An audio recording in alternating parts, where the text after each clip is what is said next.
All right, we're all set. All right.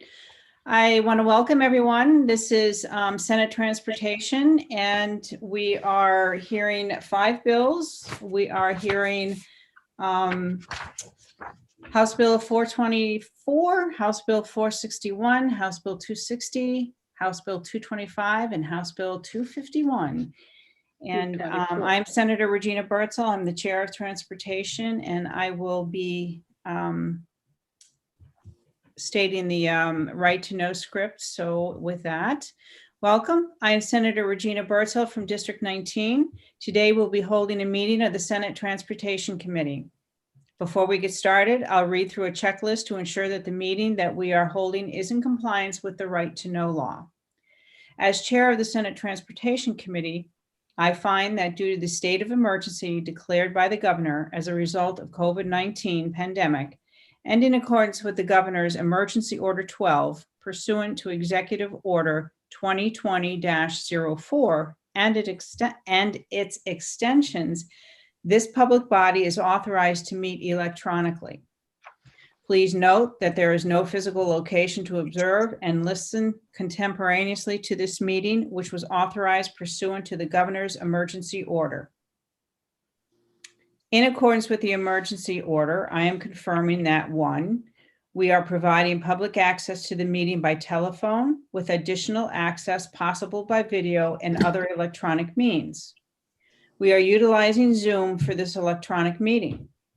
All members of the committee and selected legislative staff have the ability to communicate contemporaneously in this meeting through this platform, and the public has access to contemporaneously watch and or listen to the meeting on Zoom or YouTube, and via phone by following directions and links provided on the General Court website. We have provided public notice of the necessary information for accessing the meeting in the Senate calendar. We are providing a mechanism for the public to alert the public body during the meeting if there are problems with access. If anyone has a problem, please email remotesenate@leg.state.nh.us. Again, that's remotesenate@leg.state.nh.us, or you can call 603-271-6931. 4, in the event the public is unable to access the meeting, it will be adjourned and rescheduled. Please note that all votes taken during this meeting shall be done by roll call vote. And 6, finally, let's start the meeting by taking a roll call attendance. When each member states their presence, please also state where they are and if anyone else is in the room with you during the meeting, which is required under the right to know law. I will call the roll call. Senator Waters. Senator David Waters, at home in Dover, alone in this room. Senator Ricciardi. Good afternoon, Senator Ricciardi in our home in Bedford. I'm alone in the room, but my husband is in the house. Senator Ward. I'm Ruth Ward from District 8. I am in my home in Stoddard and alone in the room. Senator Sherman. Good afternoon. It's Senator Tom Sherman. I am home in Rye. I am alone in the room, but I have family in the house. Thank you. With that, I will open the hearing on, House Bill 424, establishing a commission to study ways to reduce texting while driving. And do we have the prime sponsor? I do not see the prime sponsor is Representative Erosion. I do not see him in the attendees list. Okay. If there is somebody in the attendees that is introducing the bill, okay. We got a few. We've got Representative Aaron. Okay. Hi, good morning, Transportation Committee. I sit on the Transportation Committee in the House. This is Representative Judy Aaron. I represent Ackworth, Goshen, Langdon, Leominster, and Washington in District 7 in Sullivan County.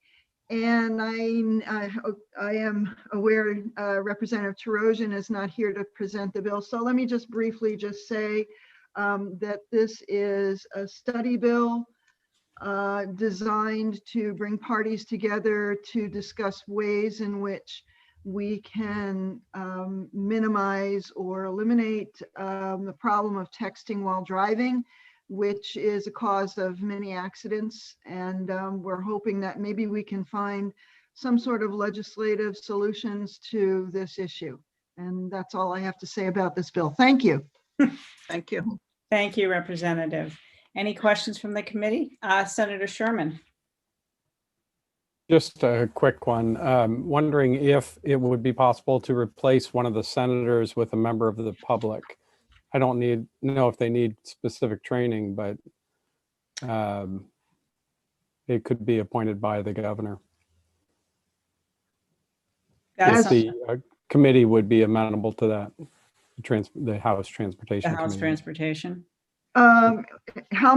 What is the composition that's indicated in the bill? I'm sorry, I forgot.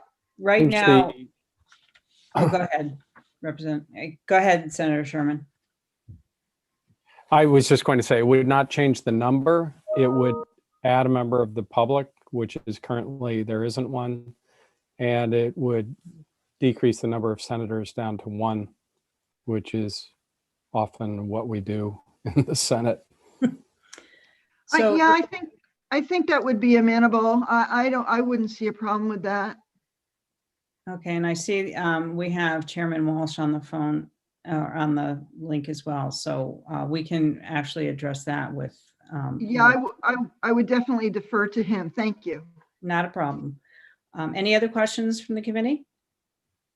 Seeing none, thank you, Representative. I also see Beth T, and I think that might be Representative Terosian.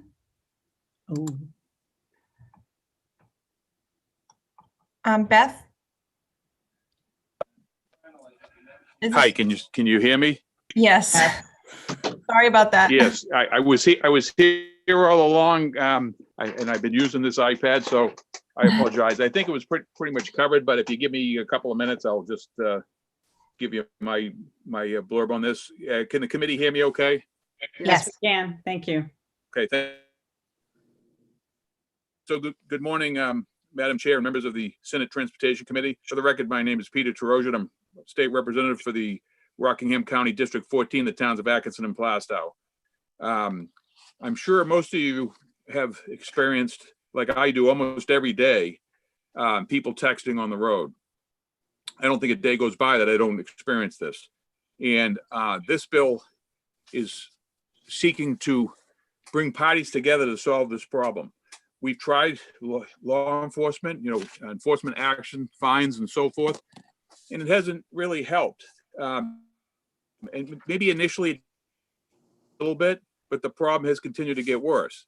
And I personally have been on roads like Route 111 in Hampstead or Salem, where I've sat behind a vehicle where somebody was texting while we sat through a green light. So texting seems to be somewhat of an addictive behavior. And so in my opinion, the way to solve this is to do it through technology. I know that some of the trucking companies have there's various devices, one called a Vector, which actually would disable the text and function of your phone while you're driving. And so it will be a little bit of a challenge to get that to work in a passenger vehicle where it won't disconnect your passenger's ability to text as well. But I believe it could be achieved. And so that's, again, this bill is seeking to get the parties together from industry, law enforcement, to see if we can't solve this growing problem. And I would just say that, it's one of those things that I think we can solve it, but it's going to take a little more effort.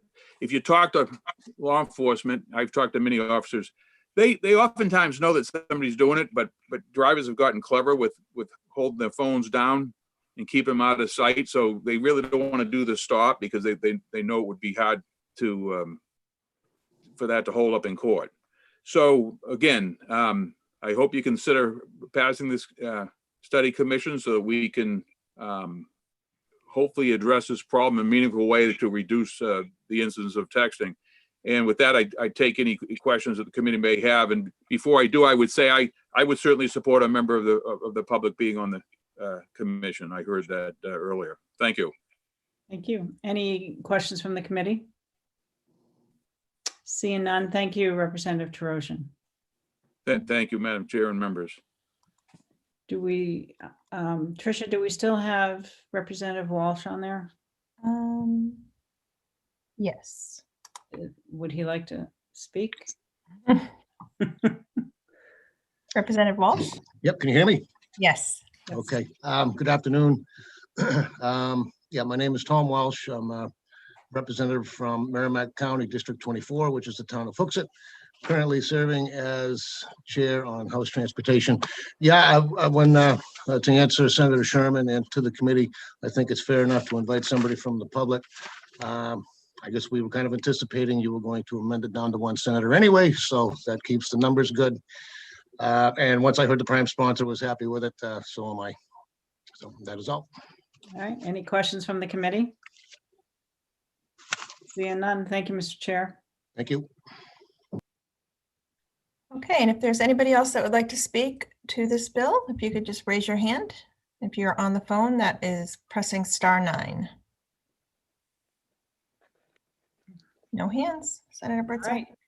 Well, with that, I will close the hearing on House Bill 424. And we only have 1 minute. So.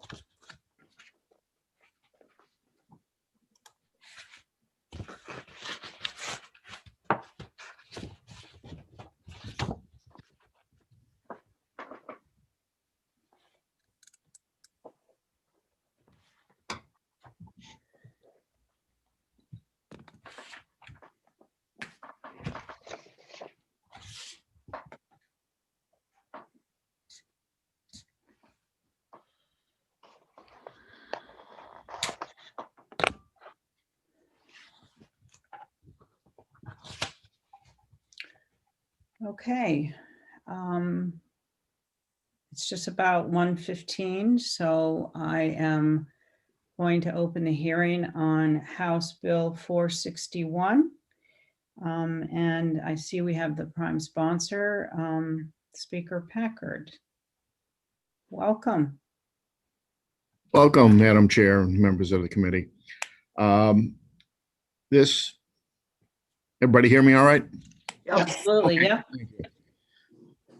I never know with these things. I hate them. But this bill is a combination of two bills that the Senate saw last year. One part is to put a representative of the motorcycling community on the Traffic Safety Commission. I've been a member for a number of years, appointed, and you know, they have people representing bicycles and trucks and everything else, but there was never a member actually representing the motorcycling community. So this bill puts a member of New Hampshire Motorcyclist Rights on that Traffic Safety Commission. And actually the current president has been involved in it for the last 3 or 4 years, been very active. And this just makes her a voting member. The second part is something that was requested by the motorcycle new franchise dealers. A lot of the way our laws are now on the lights, auxiliary lights, is that you can have 3. And the problem with motorcycles is a lot of motorcycles come through with the main headlight and 2 like kind of fog lights. And a lot of people that ride that have the crash bars on the bikes like to put an extra set of lights on their crash bars. And the way the law reads now, they can only put 1 light on. And this just allows them to put the extra light on. And both of these bills, this bill came out of, I think, House Transportation, if I'm correct, unanimously. It was on the consent. And I think last year it died in the committee because of COVID. Both bills last year passed, I think, unanimously out of the House, and we're on consent calendar. So that's what the bill does. Great. Any questions from the committee? Seeing none. Thank you, Mr. Speaker. Okay, thank you very much. Okay, the next person I have on the list is Dan Bennett. Don't we have, I'm sorry. we have moved the representative up. Okay. Mr. Bennett, we'll bring you in a minute. Hold on. Representative Horgan? This is Representative Timothy Horgan. I'm from Stratford County 6, the towns of Durham and Madbury. And in the interest of, I don't want to make Mr. Bennett wait too long, or whoever else is, but first of all, in the interest of full disclosure, I'm actually do not ride a motorcycle myself, but I certainly support those who do, and I always enjoy seeing the motorcycles on Bike Week and throughout the year. I just wanted to disagree, even though the bill passed the House on consent. So I voted for it along with my 397 other colleagues, which is the New Hampshire Motorcyclist Rights Organization. Its the main thing in its platform seems to be that they're against motorcycle helmets, and I certainly understand that. I've been through several motorcycle helmet bill debates, so I understand that's not a popular cause, but I still think it's a little unwise to have an organization seated around what's already a very large and overcrowded table who are actively opposed to a basic safety precaution. Certainly, they're free to come to the meetings and participate. So I just don't feel particularly comfortable about that, although certainly it's not nearly enough to make me go through all the trouble of taking the bill off consent and having debate, which certainly if anybody tried to overturn this on the floor of the House, they obviously would have failed. But I think this is it's already a very large and unwieldy commission.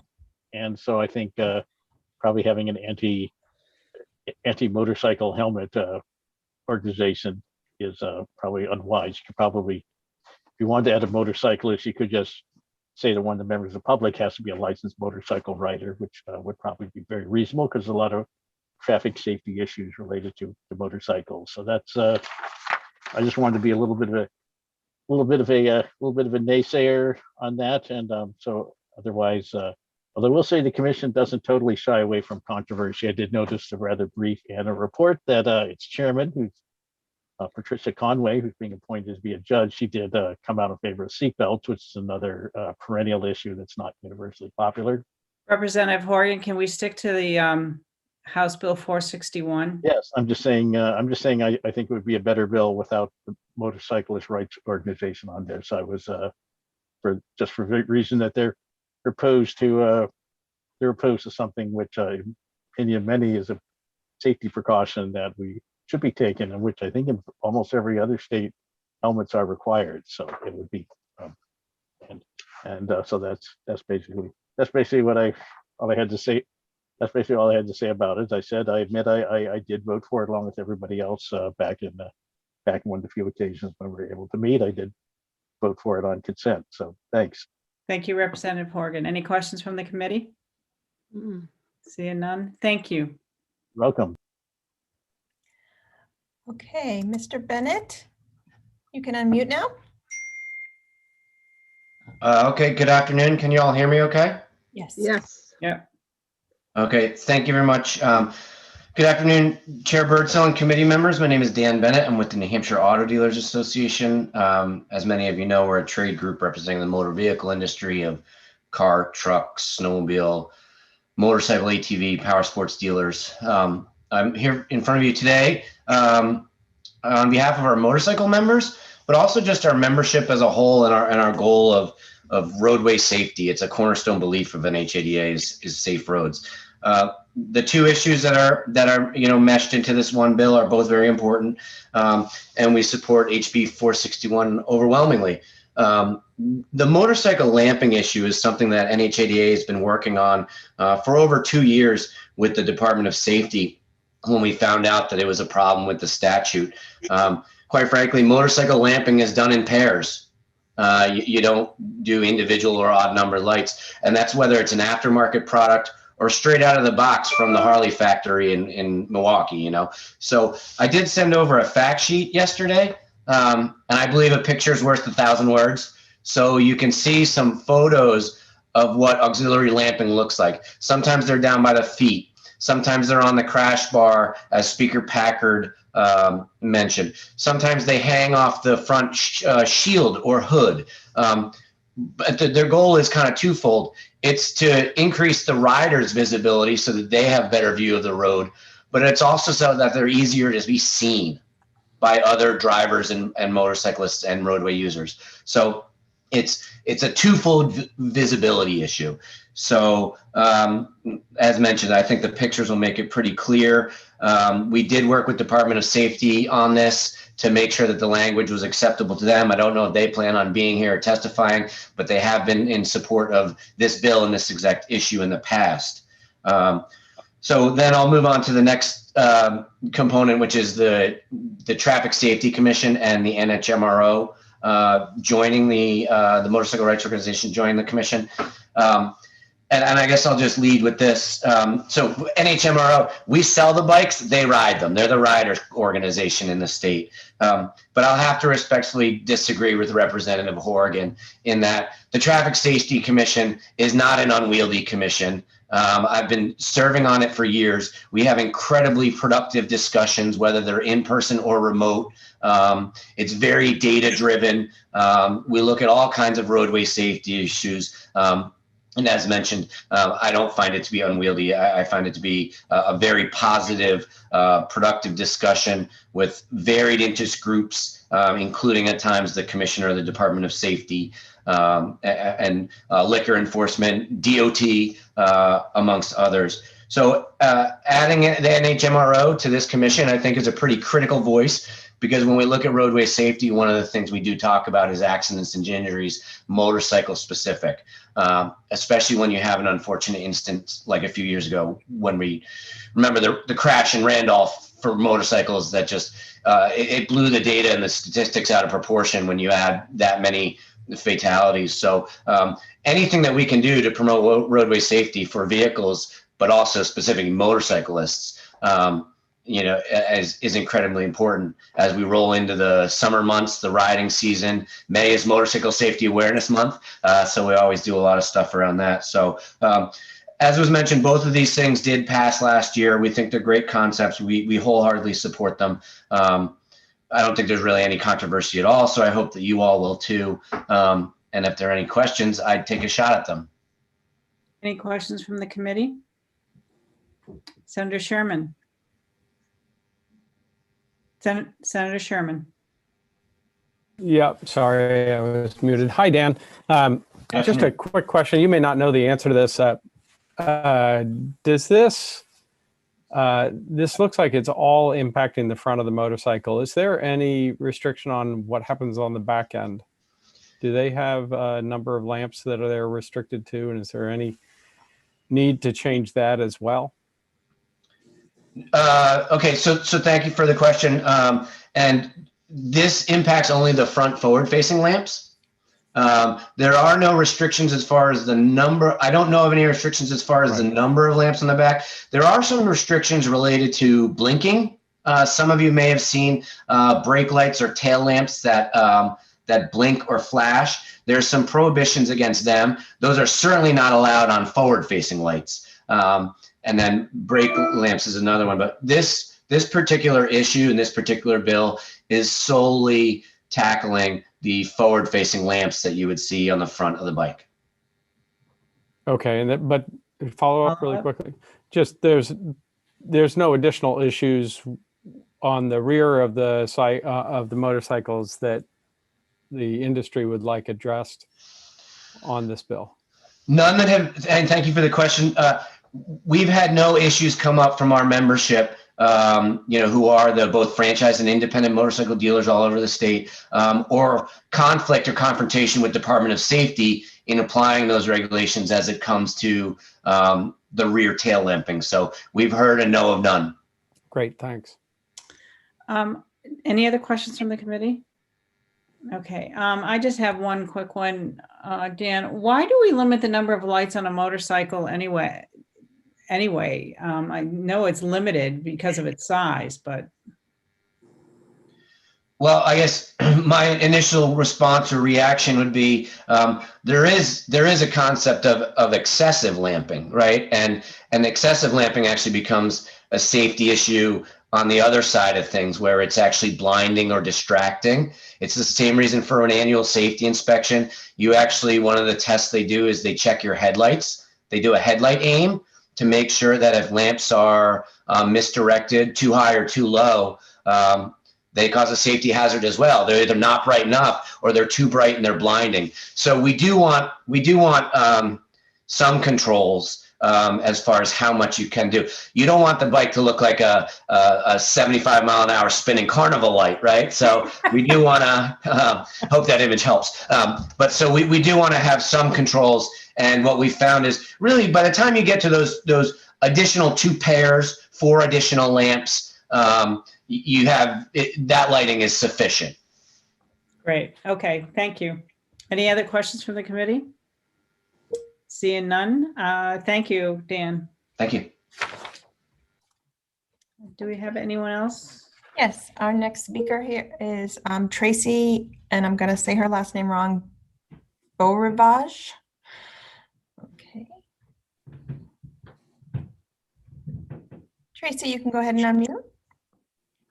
Hi, thank you very much. And you did say it correctly. Oh, great. Thank you.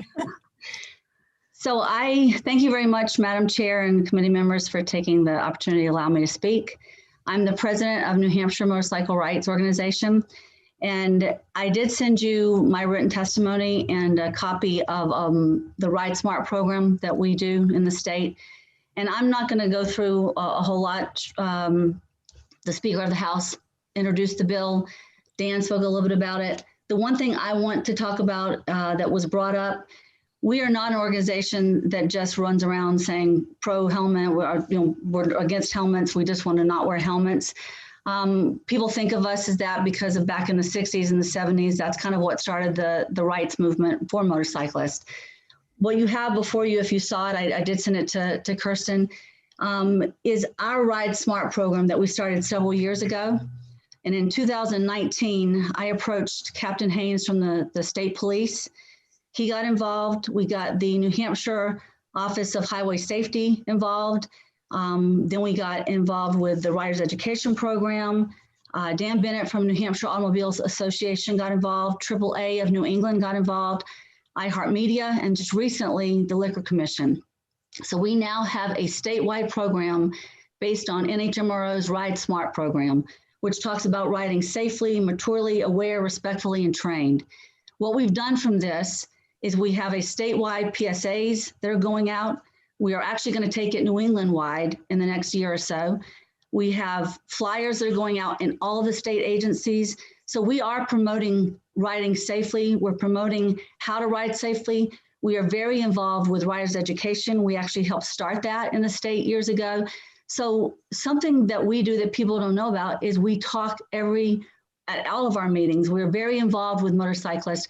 We do believe in the rider's choice of how they ride, what they wear for their gear, and the motorcycles that they ride, the choices that they make when they're riding. But we are always talking about being respectful. We're talking about doing the right things for the community. So we are not the motorcyclist of what people think from the past, and we are respectful in how we do what we do. And having over 70,000 registered motorcycles in the state means that we should have a voice on that commission so we can work together with other vehicles on the road and trying to keep their vehicles plus our motorcycles safe. And that's what we're all about. So I think it's important that we are part of that commission. I have been attending those meetings as a guest. I've been invited, and it's been a great collaboration from all of that. That's how we came out of that commission to make this Ride Smart program for us. And I would respectfully request that you allow us to please be on that commission. It would be a very important thing for us. And I think it would help us continue to do the things that we need to do so that Randolph doesn't happen again. So I thank you for your time and respectfully request, please, that you support 461, both for us and for the auxiliary lamping as well. Thank you. Senator Waters. Thank you, Madam Chair. And Tracy, I just wanted to say that I appreciate everything you say and support this. And I just want you to know that the attitudes that were expressed earlier, I am quite sure are not shared by the Senate Transportation Committee. So thanks for being here. Thank you. I will second that, Tracy. Thanks for all you do. Any other questions from the committee? Seeing none. Thanks, Tracy. Thank you so much for your time. Okay. Would anybody else like to speak to this bill? You can just do so by raising your hand, and if you are on the phone, pressing *9.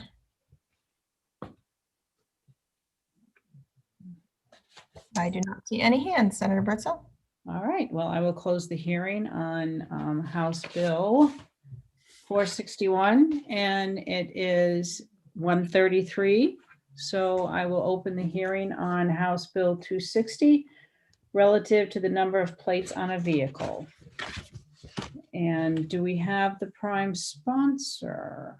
That would be Representative Prout, and I do not see him on the list. But I do see Representative Lakis is on there, and he's one of the co-sponsors. Okay. So- Oh, right there. Yep. Okay. Representative, okay. Thank you, Madam Chair. Yes, Representative Prout wasn't able to be here, so he asked me to introduce the bill. Thank you.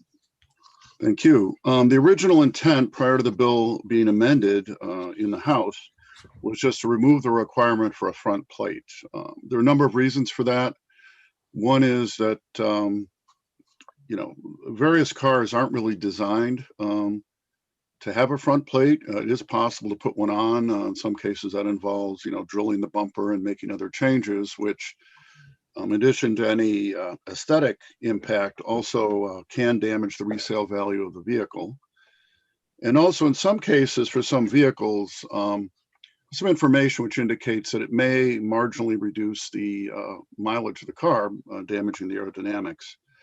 And our view was that this wasn't a problem. There's already many cars going through the state from other states that do not require a front plate.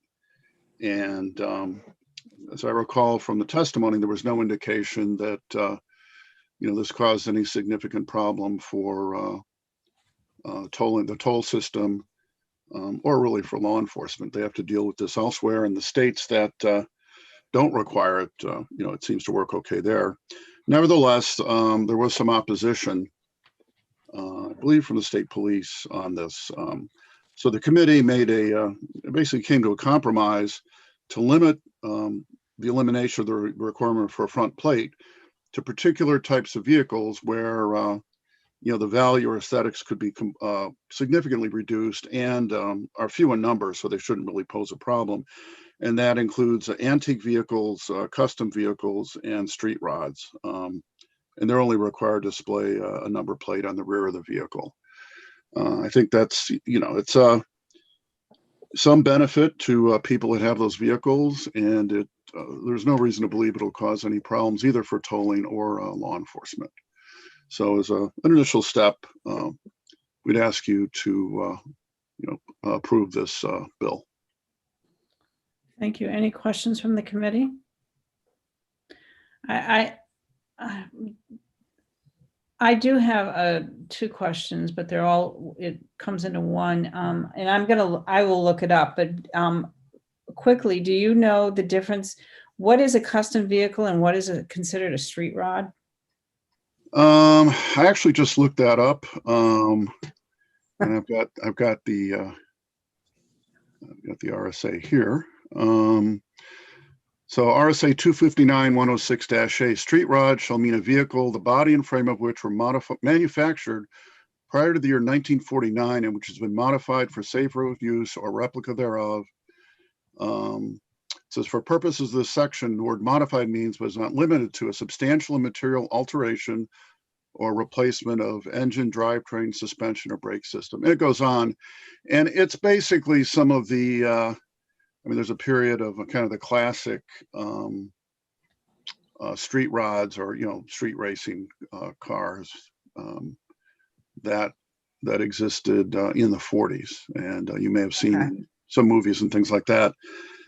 Custom vehicle is, let me see here, that's 17A. I mean, it's pretty similar. I think custom vehicles have to be at least 35 years old, and the type of modifications that are permitted are somewhat different. Says custom vehicle shall mean any motor vehicle that is at least 30 model years old and has been altered from the manufacturer's original design or has a body constructed from non-original materials, but which is not a street rod and does not weigh more than 6,000 pounds.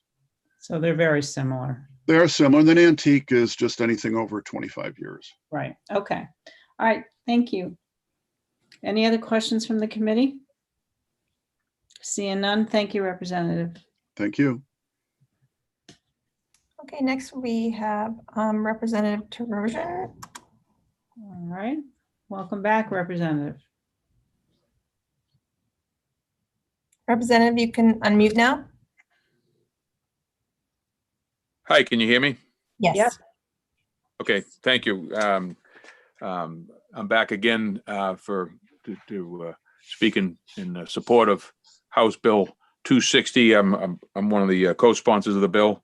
And again, for the record, I'm still Representative Peter Terosian from Rockingham County 14, the towns of Atkinson and Plastow. And so this bill seems to be relatively straightforward in what it is trying to achieve. I know, just to put things in context, as you heard one of the other sponsors indicate, the bill was originally intended to allow pretty much any vehicle to have one plate. And the House did amend it to be just antique plates, custom vehicle, and street rod, as you heard the definition of a minute ago.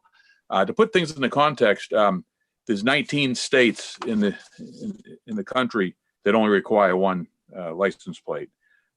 We allow all of those vehicles to drive in New Hampshire. When you come up from Massachusetts or Vermont into the state, there's not a sign at the border that says you can't come in if you only have one plate. And we have no problems with those cars driving with one plate. Also, you heard some testimony in the last bill that has to do with motorcycles. Motorcycles all only have one plate.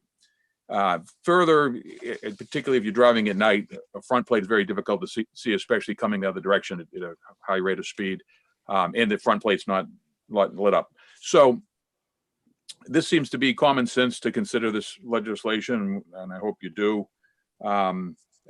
Indeed, many vehicles today aren't designed to have a plate on the front. The car has to be modified, or usually what they do is drill or drive lag bolts into the bumper, and that does devalue the vehicle.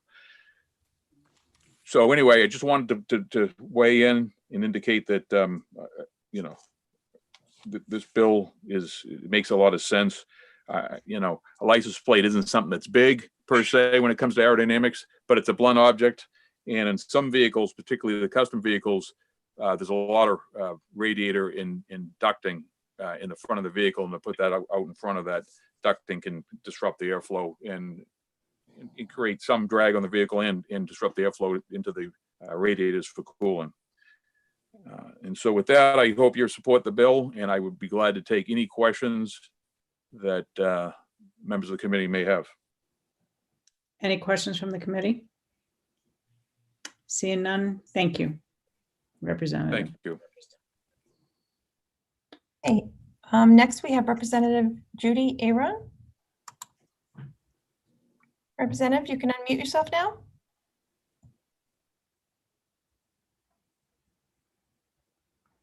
Representative Aaron.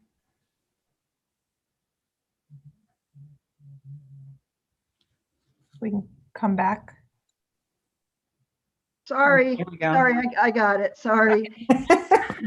Sometimes a button's hard to get. Yes. So sorry. Good morning and good afternoon again, Transportation Committee, Madam Chair, and committee members. Again, my name is Representative Judy Aaron, and I represent Sullivan County District 7. That's Ackworth, Goshen, Langdon, Leominster, and Washington.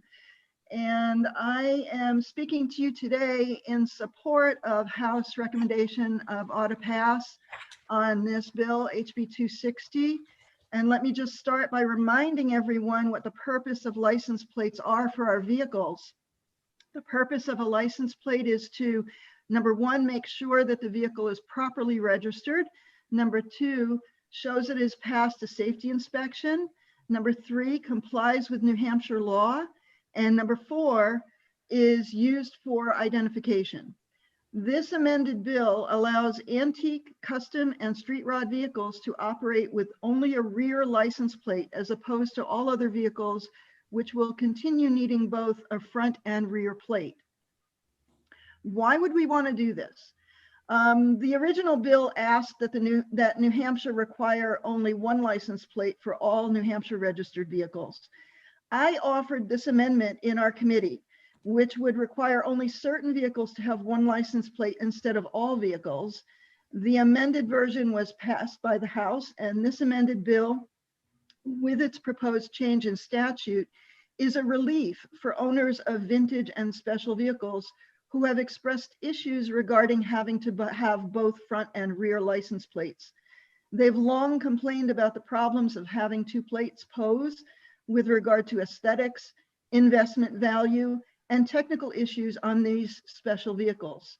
Investment value on antique cars may be affected by having to drill holes in bumpers or place mounts where it might damage the historical integrity of the vehicle. And since antique, custom, and street rod cars are mostly driven to car shows and are not widely or typically used, there's really no problem with them having just one license plate on the rear of their vehicle. The state of New Hampshire will really not lose any significant amount of tolling revenue as a result of these special vehicles only having a rear plate. And in actuality, the owners could still use the manned toll booths instead of driving through tolling gantries. People will say that we need two plates on a car in order for law enforcement to identify a vehicle in a crime. But if you think about it, it doesn't seem too likely that any antique, custom, or street rod vehicle would be used in any sort of criminal activity, since they would tend to be easily recognized and identified simply by their out of the ordinary look. So the argument regarding identification is not a very strong one in this case. In terms of the Department of Motor Vehicles dealing with this change, they can simply still issue two plates and the owner only use one plate, or they can issue one plate instead of two for the vehicles that qualify when they are registered. It would be a rule change for the New Hampshire DMV, and they would be able to work out the details of how one plate registration would work for this relatively small percentage of vehicles. They already deal with having a special plate for antique vehicles anyway. The fact is that this is a simple bill. It has very little impact otherwise in our state, and I hope that you'll vote auto pass on this bill as amended from the House, and will help alleviate some of the issues for our antique, custom, and street rod car enthusiasts in New Hampshire. I thank you for letting me speak today, and I am open to any of your questions. Thank you so much. Any questions from the committee? Seeing none. Thank you, Representative Aaron. Next, we have Elizabeth Bilecki from the Department of Motor Vehicles. Good afternoon, Madam Chair, members of the committee. Thank you for allowing me an opportunity to speak to you regarding HB 260. As indicated prior, the bill originally eliminated the front license plate on all of the vehicles and later was amended to narrow it down to antique, custom, and street rods. As of beginning of this month, we had a little over 16,000 of those vehicles registered in the DMV database. As proposed, the DMV and Department of Safety opposed the bill, and we continue to oppose for the concerns that were also stated. I'm not sure if anybody from E-ZPass will be speaking, but I know in the past they opposed due to the identification of that vehicle going through the tolls. And we've opposed on a similar issue related to law enforcement's ability to identify the vehicles. As far as approach from us and how we would produce the license plates and the transaction perspective, we would have to assume that we would continue to produce 2 plates and sell and issue the 2 plates to all of the vehicles identified in this bill, if this bill was to pass.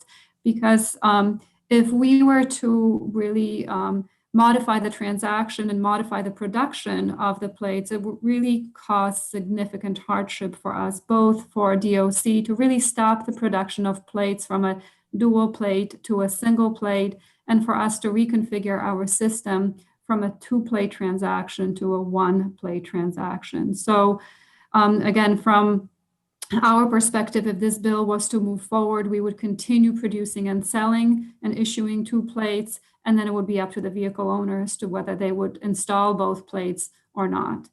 I will stop right there and offer to answer any questions that you might have.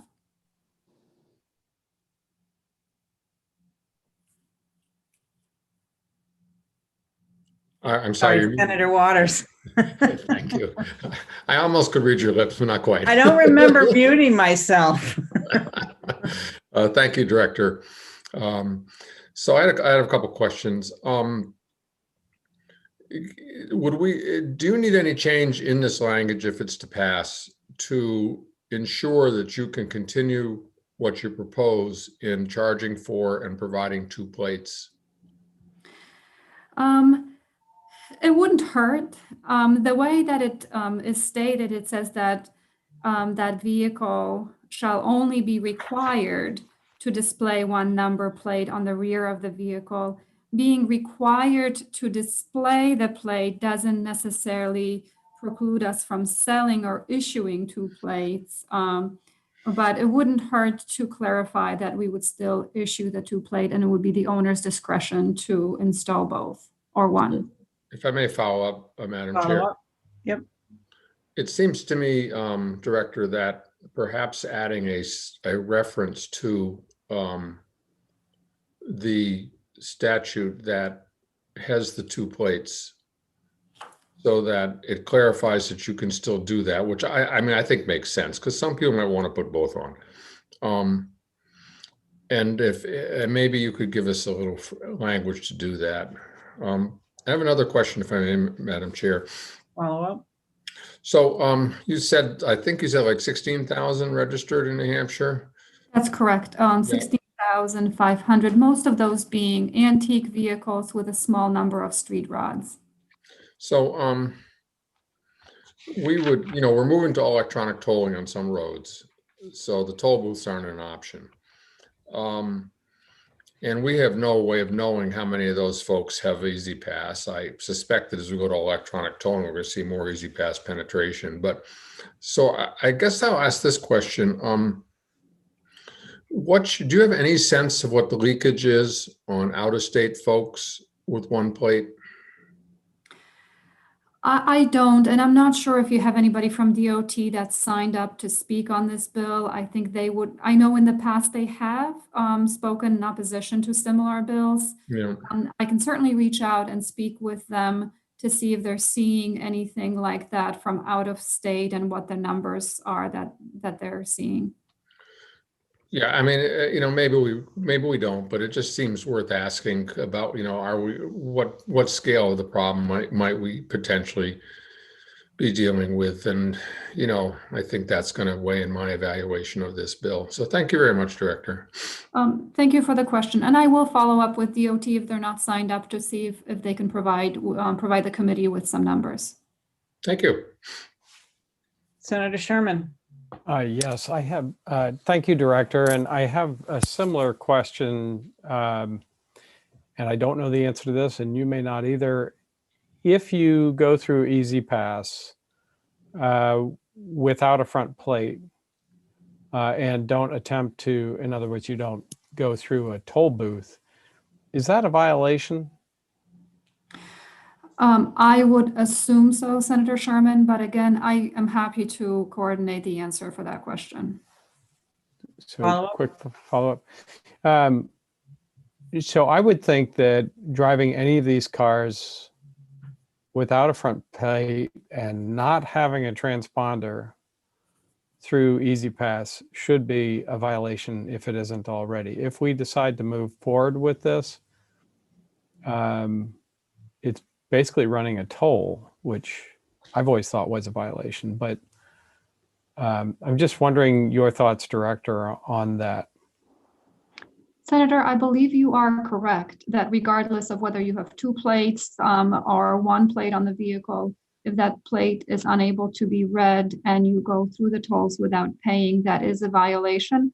Again, I am not an expert on that subject, but I am happy to reach out to our friends at DOT. We work great together and ask them to follow up with the committee with both of those questions. That'd be great. Thank you. Sure. Any other questions from the committee? Director, I have one. In the bill, it says the director may make special rules relative to the number of plates, the location of said plate or plates on the vehicle, and the material and design thereof. Would that give you the authority to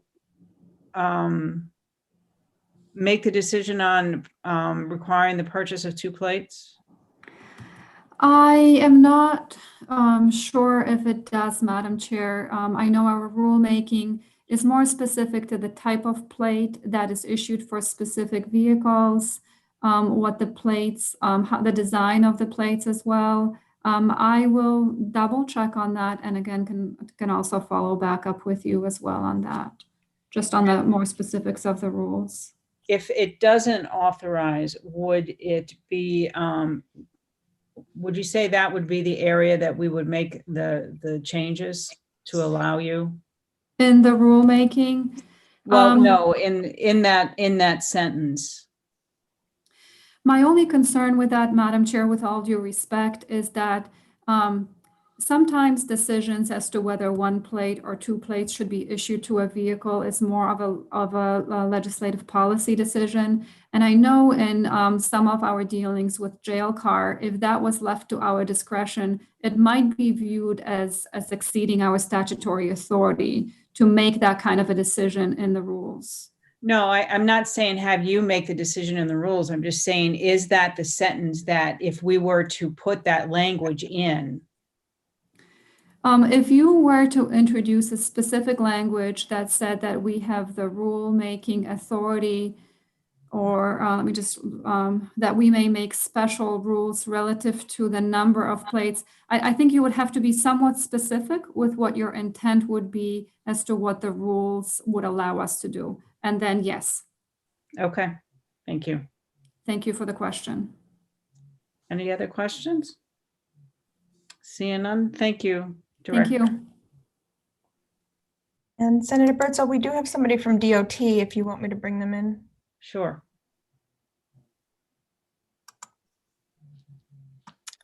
Mike Dugas, you can unmute. Yes, good afternoon. Can you hear me okay? Yes. Yep. Yes, I am attending and listening into the hearings, but I don't have any special knowledge of the practices of the Turnpikes Bureau. So I think it would be best for Director Bilecki to reach out to the Bureau of Turnpikes from the DOT for those answers. Okay, we will do that. Thank you. Thank you, Mike.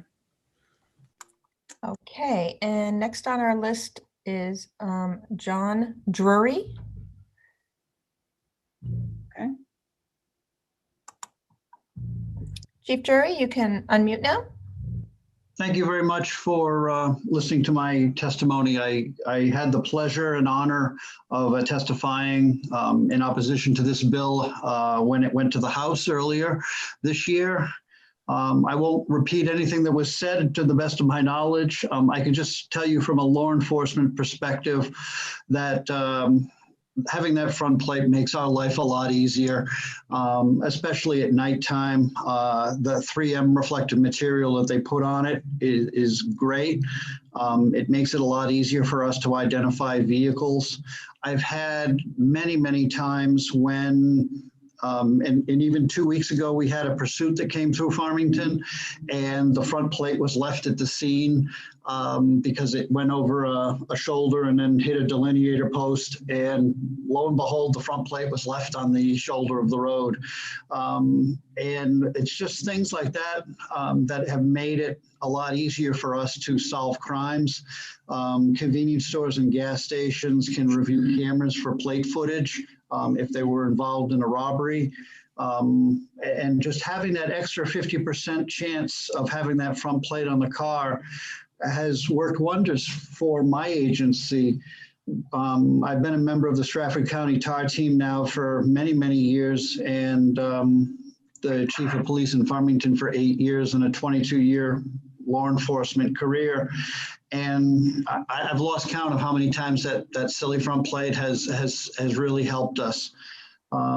In just looking over the history of our law enforcement, as we're going now to 7-digit plates, as you're passing somebody on a 50-mile-an-hour road, say Route 11 in Farmington, without a front plate, we're trying to look in our rearview mirror to catch some numbers of the rear plate, and closing speeds of at 50 miles an hour. It's really difficult to spin around and look for the wrong vehicle. And it's amazing now as cars do become more aerodynamic, they all start to look a little bit more similar. I am so happy for the amendment that was proposed. But speaking on behalf of and for the New Hampshire Chiefs of Police Association, we still would have to oppose this bill, and that we would hope that you would vote in opposition for it, or inexpedient to legislate. I did provide you with some written testimony in an email yesterday as well as today. I hope you received it. I'd be more than happy to answer any questions that you may have of me. Senator Yes. Waters. Yeah, thank you, Madam Chair. Thanks, Chief, for being here. Just a clarification on our sign-in sheet, it has the New Hampshire Chief of Police in support. Is that just a mistake? I believe so. We are very happy to have that amendment. It was supposed to be in opposition. I did speak with Beth Sargent, who was going to put in a card opposed today, with myself speaking in opposition. Thank you. And if I just may follow up, Madam Chair. Follow up. So the amendment does make things better. And I guess my question is kind of, it certainly limits the number of cars and restricts it to types of cars that might be more identifiable. But I suppose that what you're saying, even though it'll make it much more rare, is still the case. That's correct, Senator. As you can imagine, in the nighttime, trying to observe a car that doesn't have a front license plate on it, whether it be a classic, obviously a hot rod would be a little easier to probably be able to see. But we are, by losing the front plate, we are decreasing our chances of finding that vehicle. Senator Sherman. Sort of a follow-up on Senator Waters' question, and thank you, Chief, for being here and for taking my question.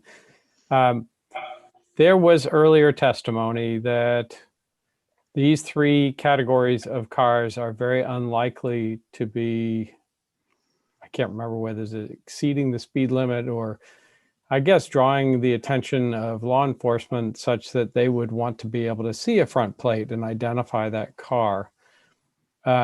Would you, in your experience, would you agree with that statement? Or the word hot rod to me sort of connotes fast. So maybe I'm just old, but the question, in your experience, I was surprised to hear there are 16,500 vehicles that fit those three classifications. And do you feel pretty confident that you don't need to see a front plate for law enforcement purposes because they don't have violations? I can't speak for all of them. I would definitely agree the percentage is a lot less. When I tried to do some research yesterday, I found that in 2016, there were approximately 529,000 cars registered in New Hampshire. And I got that from the internet, so take it for what it's worth. I would guess in 2021, the state probably has around 700,000 cars registered in the state. I don't know for sure. I'm just kind of an estimate. So yes, your 16,500 is definitely a smaller percentage. And I would hope they would be less likely to commit crimes as well.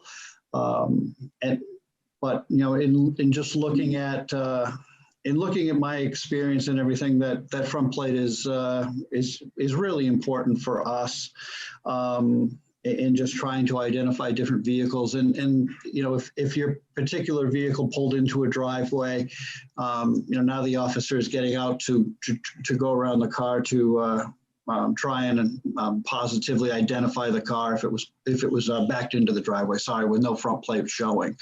Now, granted, I would hope we could identify a 55 T-Bird a little easier than we could a Toyota Prius nowadays. But and I'm a car guy. I have a hard time with the front plate myself when I had to put one on an older Ford Mustang I had. But putting that aside, I just think the importance of having it on definitely outweighed my vanity. Okay, thanks. Chief, do we have any statistics on how many of the custom vehicles or street rods or antique vehicles that were pulled over? Yeah, Madam Chair, I wouldn't have that, and I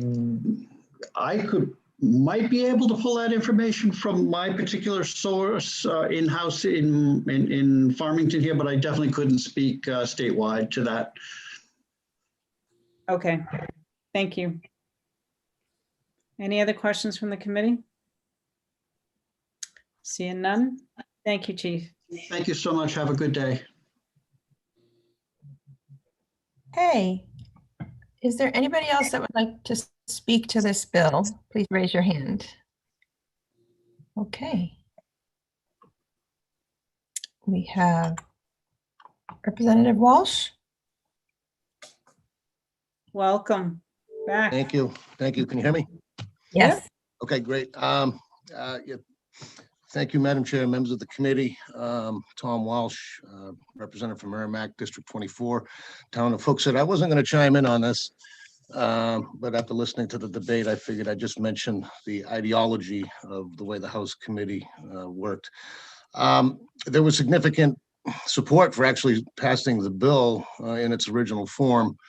But after listening to all the testimony, we listened to the Department of Transportation, their concerns, Department of Safety, their concerns, and we got it. That's why this amendment was created. We looked at it, we looked at the numbers and also realized it was going to be an insignificant impact. And it also tries to give relief to some of the people that have been complaining about these things for a long time. We were just looking for a solution.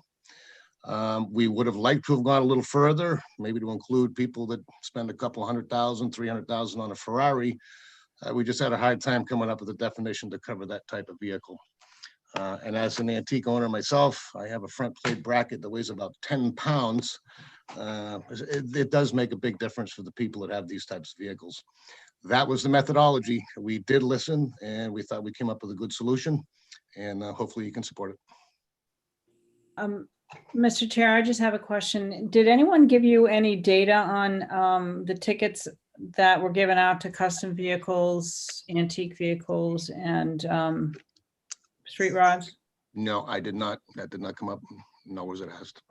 Okay, thank you. Thank you. All right, any other questions from the committee? Senator Sherman. Just a real quick one. I don't know the answer to this at all. Are cars like Ferraris, are they considered custom? Would they be exempt from this? No, that's okay. Not at all. And we looked at trying to come up with a definition for them, but that was a challenge. So we figured with the amendment, we'd stick with the ones that were already defined in statute. Yeah, my definition is really, really expensive. Yeah, But yeah, and it makes it more horrific to drill a couple of holes in the front bumper too. those are expensive holes. Yep. All right. Any other questions from the committee? Seeing none, thank you, Mr. Chair. Thank you. Okay, is there anybody else that would like to speak to House Bill 260?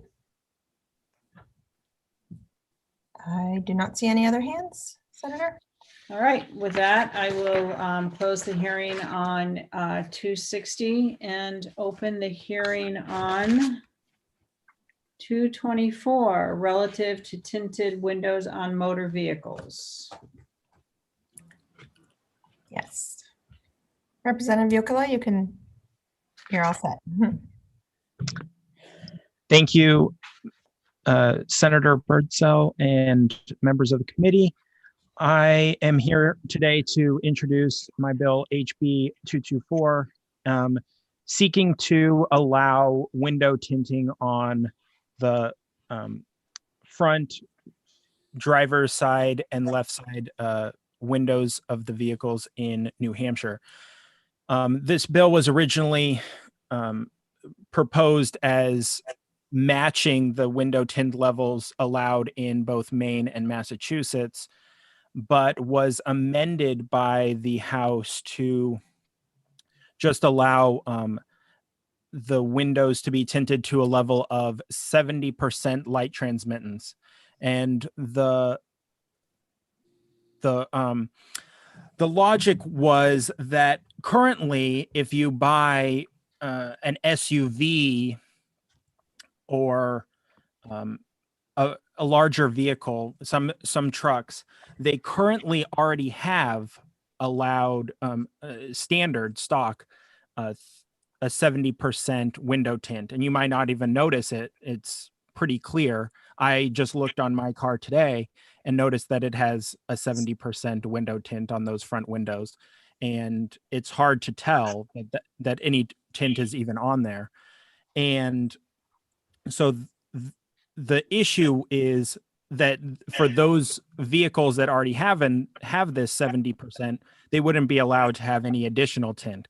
But there are some smaller cars or older cars that currently don't have that window tint allowed as an aftermarket option, but didn't have any tint allowed from the factory. And so it's just trying to create a level playing field where the newer cars and the older cars would be able to reach that same level of tint. And so that is kind of the backstory of this bill, and I hope that you guys will support it, and I'm happy to answer any questions. Any questions from the committee? Senator Ricciardi. Good afternoon. Thank you for coming today to present to us. It's more of a comment because I had a constituent recently reach out to me.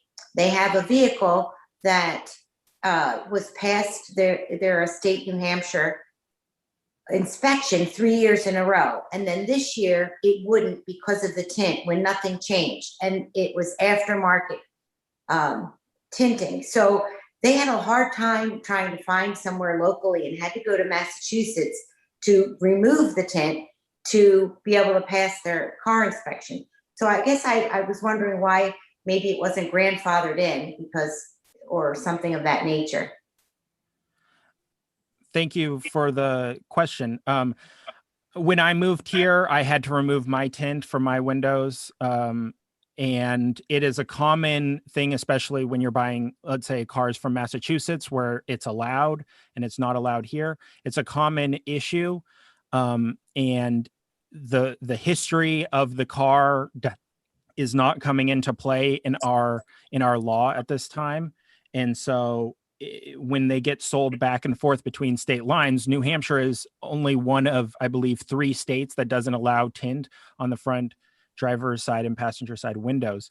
And so if you're buying a car from pretty much any other state, it's possible that they have aftermarket window tint and it's not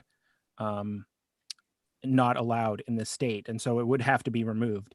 And as far as there was talk and a discussion when the bill was originally at 35%, that some businesses would actually think about opening up shop in New Hampshire if they had an option to service these clients. But since it's only 70%, there's not going to be any likelihood of increased business. So most of the businesses relative to tinting are in Massachusetts. So that is really the best place, I think, for people to go to have their car serviced in that way. So thank you for the question. Thank you. Any other questions from the committee? Seeing none, thank you, Representative. Thank you. Okay, next we have Representative Hill. Representative Hill, welcome. Good afternoon, Madam Chair. You knew I couldn't pass up the opportunity to talk about window tint one more time. This is a long-suffering illness I have, I think, here. It is with great pleasure, however, that I see that this bill has passed on a voice vote last year in the House, and then was set aside by COVID. This year, we have also, as you can tell, passed the House with this bill as it is amended down to the level that is deemed safe by the National Highway Traffic Safety Administration, and is currently legal in New Hampshire when applied by the auto manufacturer, as the prime sponsor has mentioned. 46 states currently allow where we are now, and we are one of those outliers that don't allow it. And I think we all know, aside from all of the other benefits of health and safety for the general public with window tinting, it still comes down to the chiefs of police or someone coming along and saying that this is dangerous for them. And so the same questions keep coming back. What studies can anyone show that it is any more dangerous for the police? And are there any other tactics that are used by police forces in other parts of the country that protect the police? Because we certainly don't hear of attacks of vicious window tinting or something around the country. I think we have any number of people driving in New Hampshire as we speak legally on our roads, and they are here with window tint. For some reason, it is dangerous only when New Hampshire drivers drive with window tint. And I've not yet in my 10 years or so figured out why New Hampshire drivers are the dangerous ones and other states surrounding us are not. So with that, I won't bore you with the ideas that it saves us from skin cancer. It saves us from UV damage to our cars. We've spent a fair amount of time talking about holes in bumpers. Having just come from a dermatologist and had a couple of spots removed, skin cancer is much more, in my mind, than holes in the bumper. But it is an important part of this. It's the window film that blocks the UV rays, and I think that's the reason that I'm passionate about this. With that, I'll end my testimony. I'm happy to answer any questions you might have. Any questions from the committee? So if I just may add, Madam Chair, so Representative Hill, can I just state for the record that you're introducing this as an important climate change bill? Is that the argument this year? Never mind. Certainly. I'll wait for the headline tomorrow in the Union Leader. Thank you very much. That's a good one. Thank you, Representative Hill. Thank you. Have a great day, everyone. You too. Okay, next on our list is DB Smith. You can unmute now. Madam Chairman, members of the committee, I'm DB Smith. I represent the International Window Film Association. and I'll be very brief. We support reasonable window tinting laws, that is, the aftermarket tinting of windows to promote health, safety, and comfort for the occupants of the vehicles. And it's also, as I think the representative pointed out, it's also a source of local business as well. Many small businesses provide window film and provide it to vehicles. We, as an organization, IWFA, promote reasonable standards for window tinting, and they, as the representative indicated, they run the gamut throughout the country. New Hampshire is one of the more conservative standards for window tinting, but we promote reasonable window tinting. I candidly must say that oftentimes we are opposed by law enforcement, although we have material, including video, that demonstrates that going down even as low as 35% in windows provides a great deal of sighting into the vehicle, and we believe that reasonable limits do not add to the risk significantly of police officers. So rather than go on, I would just like to say we support reasonable standards. We'd like to have seen the bill keep a lower standard than 70% on the front windows, because 70% essentially is factory glass. But we are in support of the 35% in the rear windows. Madam Chairman, just really quickly, I must point out that if you have an SUV or pickup truck, it comes off the line with sometimes lower than 30%, and it's sold throughout the country because it is, in fact, the federal highway standard, a federal government standard for window tinting. So hope I haven't muddied the water too much. Hope it provided a little bit of information. We support window tinting aftermarket. This bill is not exactly what we would hope for, but it is certainly, it clears up the window tinting in the rear windows, and we're grateful for that. So thank you for your time. I appreciate it very much. Thank you very much. Any questions, Senator Sherman? Yeah, the husband of the dermatologist has to ask the skincare question. You know, some sunglasses are protective and some aren't, and skin cancer typically is mainly a result of UVB rays. Do all tints provide similar protection against sun's rays for the occupants of a car? Yes, Senator. Even a aftermarket clear tint, if you will, around 70% will provide UV protection, is my understanding. Wow, that's great. Thank you. Any other questions from the committee? Seeing none, thank you, Mr. Smith. Thank you. Okay. Tricia? Yes, we don't have any other signups, but I do see a hand.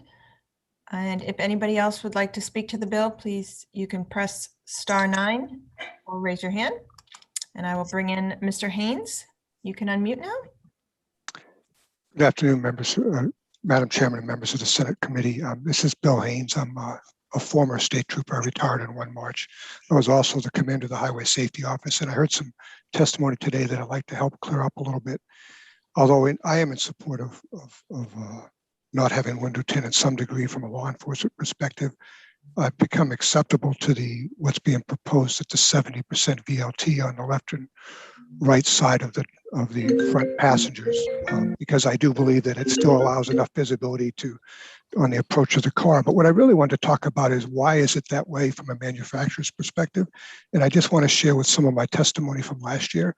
It's really about your ability to see outside, in and around you while operating a motor vehicle.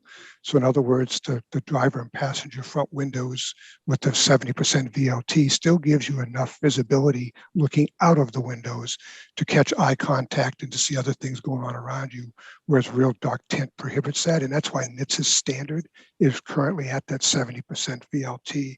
And I just wanted to remind everybody that it goes beyond just a law enforcement approach. And as you just heard a moment ago, I was going to bring it up. There are clear film tints, i.e. the 70% that do provide the UV protection against skin cancer. So it's not necessarily a requirement to reduce skin cancer by having tint at 35% on those windows. And I think from a highway safety perspective, from a motor vehicle operator's perspective, both being a pedestrian and while operating a motor vehicle, I think it's prudent to keep that, at least if we're going to move anything away from no tints at all, that we keep the front, left, and right side windows at the manufacturer standard. That's all I have. And any questions from the committee? Thank you. Senator Waters. Thank you, Madam Chair. And just for clarification, Mr. Haynes, the signage sheet has you representing the state police and New Hampshire Office of Highway Safety. Is this a position of either of those groups? It is, and the reason it's doing that is although I'm retired, I've been asked to move forward with these bills and do the transition. Thank you for asking. Thank you. Thank you. Just wanted to make sure. Any other questions? See none. Thank you, Mr. Haynes. Okay. Is there anybody else that would like to speak to this bill, which is HB 224? Please do so by raising your hand or pressing *9 if you are on the phone. I do not see any hands, Senator Bertzel. All right, I will close the hearing on House Bill 224. And what time are we supposed? We're supposed to be on 251 and 215, correct? At 2 o'clock. Okay, so I'll open the hearing. I'll open the hearing on House Bill 251, FN, requiring children under the age of 2 years to be restrained in a motor vehicle. Do we have the prime sponsor? That would be Representative Fenton. Yes, we do. Awesome. Representative Fenton? Yes, can you guys hear me? Yes. Yeah. Fantastic. Well, thank you, Madam Chair and members of the committee. I am Representative Donovan Fenton. I represent the city of Keene. I'm here today to talk to you about HB 251, which would require children under the age of 2 to be restrained in a rear-facing car seat. So the American Academy of Pediatrics has expanded their car seat recommendations to keep children rear-facing for as long as possible. They did this because it'll help save lives. Every month that a child rides rear-facing gives them more time for the head and neck to fully develop. A rear-facing car seat cradles a child's entire body. It only takes 1/4 inch of a stretch for a child's spinal cord to rupture. Using the correct car seat can decrease death or serious injury by 70%, and you'll see an example later on kind of how this plays out. This bill basically fills a much-needed gap in child safety laws here in New Hampshire. Rear-facing car seats are no more expensive than front-facing. There's absolutely no reason or extra cost to why you shouldn't have your child rear-facing for as long as possible. This bill does not overlap any other existing laws, and it helps protect our most vulnerable population. It also follows the manufacturer laws, so if your child is larger than average, it doesn't apply. Currently, there's no language to protect this group, and this bill will do just that. We have a lot of experts speaking on this bill, so if you have any pointed questions, I ask you to ask them of them. And I thank you for your time. Any questions from the committee? Senator Ward. Thank you, Madam Chair. So you have somebody driving a car and you have a kid, a young kid, maybe an infant, in a rear-facing seat. How are you going to keep an eye on that child? Say that they choke on something or they just drool a little bit and then that ends up in the windpipe. You you can't quite decide if something else is going on. So how do you make it safe and secure in that instance? Yeah, so Senator, thank you for the question. So I have 2 children. I have a 2-year-old and a 2-month-old. They are both rear-facing. They have mirrors that shine in their faces that reflect into our rearview mirror that we see and watch them. Infants typically are only fed breast milk or liquids, so they actually can't choke on it because they're in an upright position. As for the food, like any other thing, you have to watch your child when they're eating. And you're going to hear from the Nurses Association and a couple doctors as well that can probably clarify that as well. Follow up? Follow up? So in addition to the rear facing seat, you would recommend having a mirror so you can actually keep an eye on it that way? Yeah, Senator, thank you for the follow-up question. Yeah, so that's the only way to really see a child rear facing. You typically buy a little child car mirror that's about $5 or so, and you can look in your rearview mirror and see your child. Okay, thank you. I do have any other questions from the committee? I do have a question, and I'll probably be asking all the way down the line, but who is going to enforce this once it's put into place? Thank you, Madam Chair. I appreciate that. It would be state and local law enforcement. You'll hear from the state Office of Highway Safety, state troopers, who are speaking later kind of as to how they enforce this. Okay. Any other questions from the committee? Okay. One last question. As amended, it doesn't look like this bill were 40 pounds to age out. Senator, thank you for the question. I'm not sure I fully understand it. I did work with the manufacturers associations to write this bill. And, if your child is larger than average, it would not apply. I mean, you're following the manufacturer guidelines. So, if you have a tall, big baby, which, I do, it takes a long time to actually kind of age out and weigh out of these car seats. And if they are, then again, this would not apply. All right. Thank you. Absolutely. Any other questions from the committee? All right. Seeing none. Thank you, Representative. Thank you. One thing I will say, we have a number of speakers on this, so I'm going to ask the speakers to try and limit themselves to 3 minutes. And if someone has already made the points that you wanted to make before, please address points that haven't been made. So with that, Tricia? Yep. I'm going to call in Representative Cushman. Good afternoon. Can you hear me? Yes. Hi. Good afternoon. Thank you, Madam Chair and members of the committee. My name is Leah Cushman. I represent Ware and Deering. I'm speaking today in opposition to this bill. I don't believe it ever should have passed in the House, and I would like for it to be stopped in the Senate, and I will tell you why. Number one, it will present a hardship for low-income families. Number two, this bill oversteps the bounds of what government should be regulating in the live free or die state. As a registered nurse, I understand the need for children to rear face in their car seats, and I frequently share informational images and posts on social media on why children should rear face, and I advocate for it. It is important. But I don't believe that we should be making criminals out of parents who can't afford these more expensive car seats or larger vehicles that can accommodate them. A little backstory, my family has enough. We have enough money to pay our bills, but we've never bought a brand new car. We're a family of 5 with a mortgage and other bills. We couldn't afford a car payment at this time. We have 2 used 4-door vehicles. One is our main family vehicle, and it fits 2 rear-facing car seats in the back. Our second vehicle has a smaller interior and can only fit 1 rear-facing car seat with my husband in the car and 1 forward-facing one. Our family has always used our primary car to transport our little ones, and the second car only as a last resort. And that was a rare occurrence. I could probably count on my hand 5 times how many times we had to do that. Sorry, I could count on one hand how many times we had to do that, but sometimes it did need to be used, which meant one of them had to sit forward facing. Families on fixed or low incomes will be burdened by this bill if it becomes law. Many will have to purchase a larger vehicle and or new car seats or else face becoming a criminal. Larger vehicles use more gas, and this presents another financial burden that they will feel the effects of daily or weekly. It's not a one-time burden for some parents.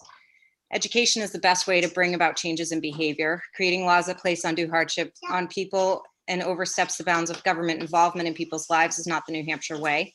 This law is even more strict than the car seat laws of California. While there is risk in forward-facing children under 2, there is no epidemic of deaths in children under 2 in motor vehicle accidents caused specifically by forward-facing. On the other hand, there is an epidemic in New Hampshire that directly is impacting the lives of more than 35,000 children and adolescents.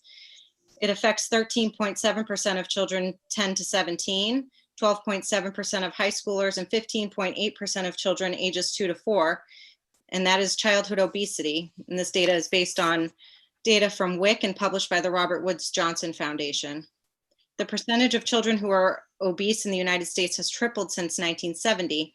According to the CDC, obesity during childhood can harm the body in a variety of ways. Children who have obesity are more likely to have chronic health conditions and shorter lifespan.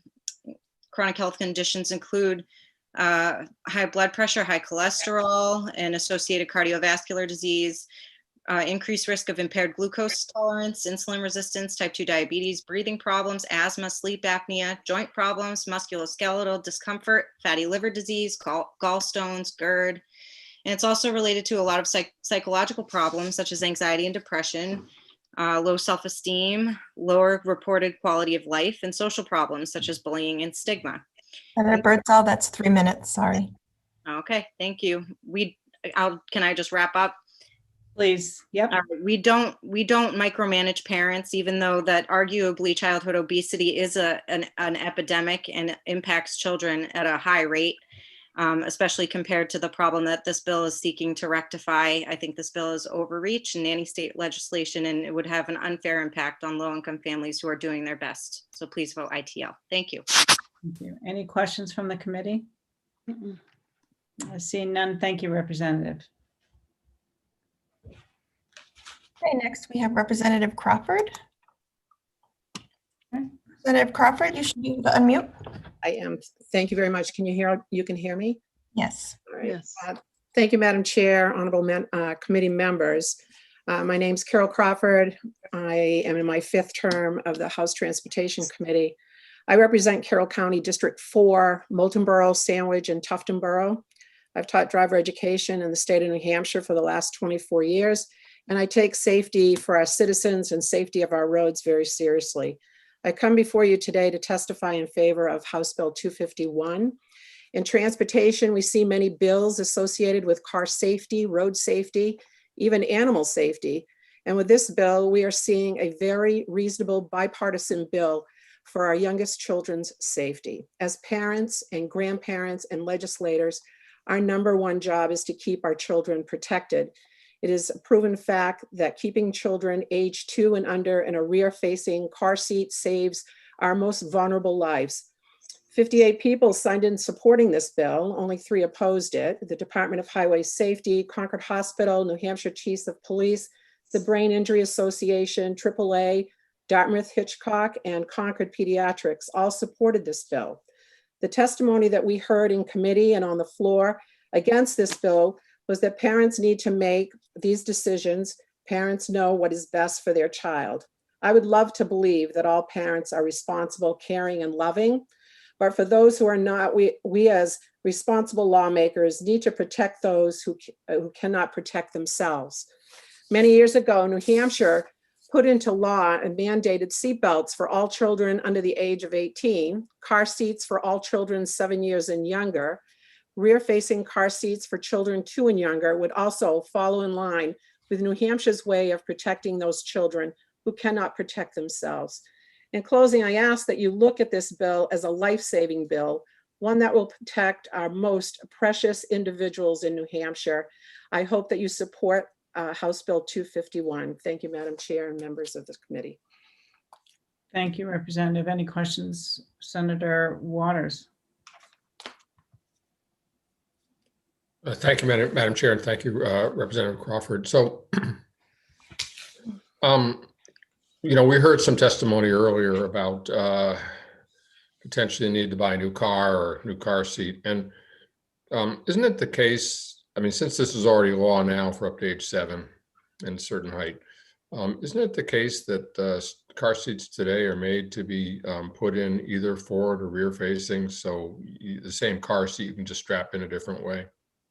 Thank you for the question, Senator Waters. Yes, absolutely. My daughter, I have 2 grandchildren, and their seats were either front-facing or rear-facing. And with her orders, and I was certainly in favor of it. When we took the children, we had face-rearing car seats all the time that we had them up, almost up to the age 3. And if I may follow up, Madam Chair. Oh, And, you know, I'm thinking back 27 or 28 years now, let me just say, for our son. But even then, it did seem to me that you often have a smaller car seat for the child up to age 2 or so, and then at some point you're buying a different one because they just don't fit in the little one anymore, and the little one is better for the size of the child at that point. So isn't that the case that we're simply saying, keep it, just turn it around when they're under 2, and then when they're over that age, you can put them facing forward? Isn't that basically all this is? Well, I would say yes. And we had the same car seat. I guess our grandkids were small. So our car seats were rear facing. And then when they were able to face forward, we just turned them around. Thank you. Thank you. thank you, Representative. Any questions from the committee? So thank you, Representative. You're welcome. Tricia, I don't see Senator Rishardi. Yeah, and I didn't get a text or anything. I just did. Oh. Is she on? Like, did she say you just texted her? Is that what you said? She's gone. They lost their internet. Oh. Okay, what do we do now? We can bring in the next speaker if you're good with that. If you're not. She should be able to call in, I would think. Yeah. Can't she? Yeah, I'll text her. Yeah, that's a good idea. And she can probably be promoted to a panelist, right? Kirsten, can't she do that? I believe we can. I mean, she won't have any video if she's calling in. Right.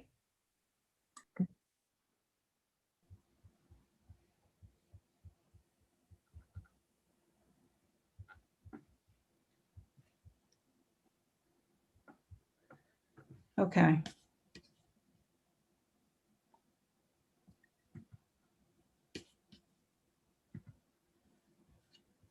All right. Tricia, why don't you bring in, is she calling in?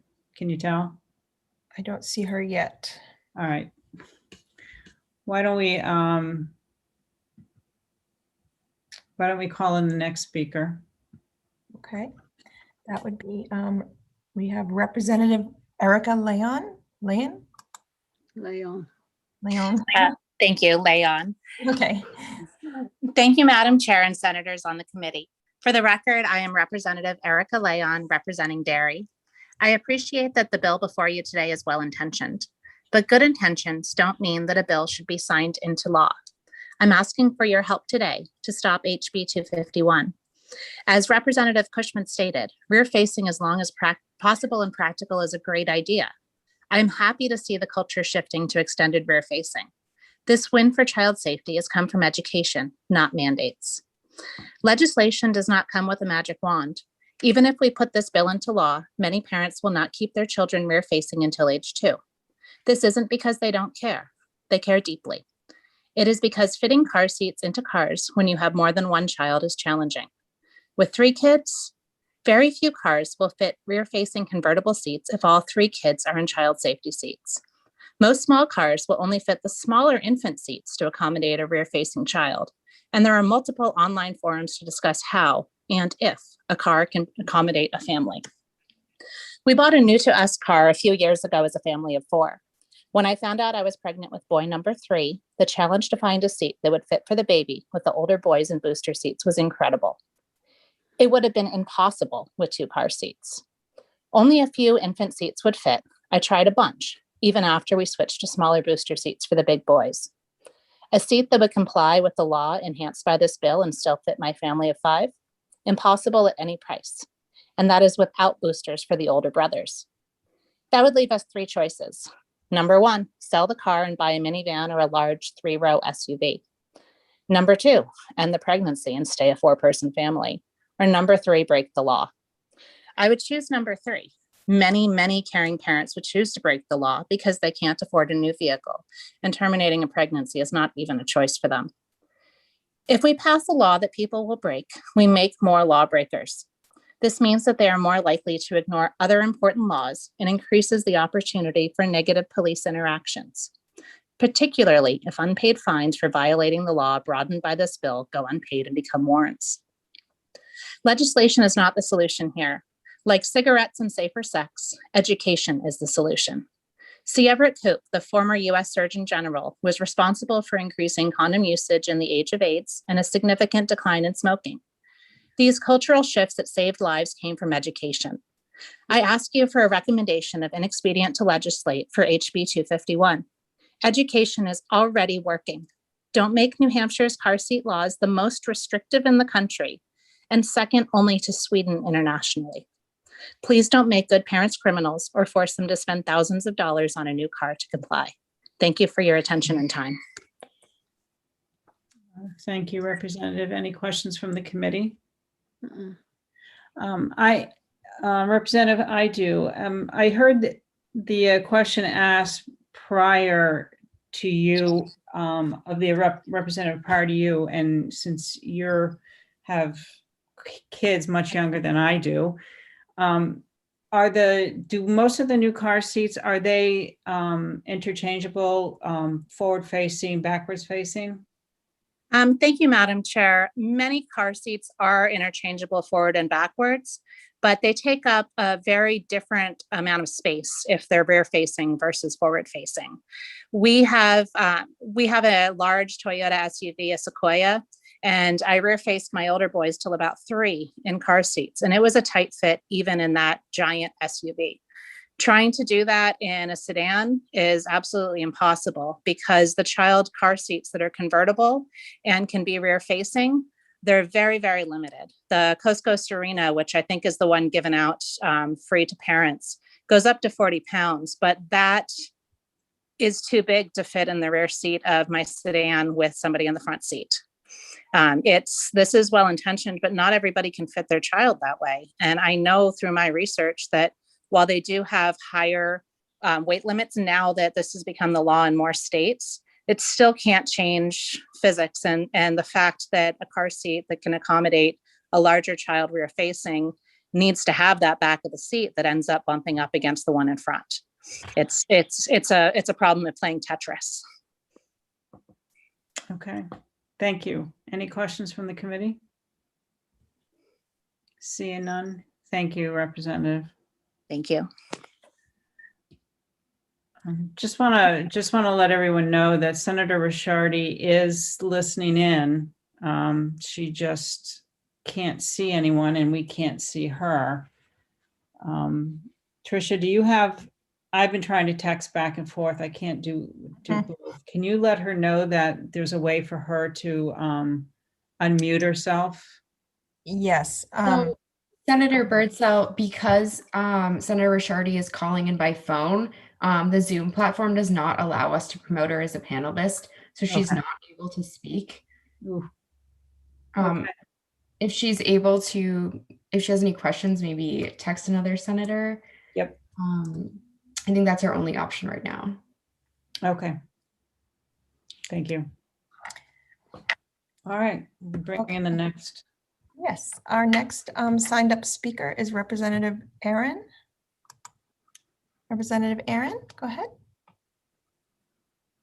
Good afternoon again, Transportation Committee, and thank you, Madam Chair and committee members for hearing my testimony this afternoon.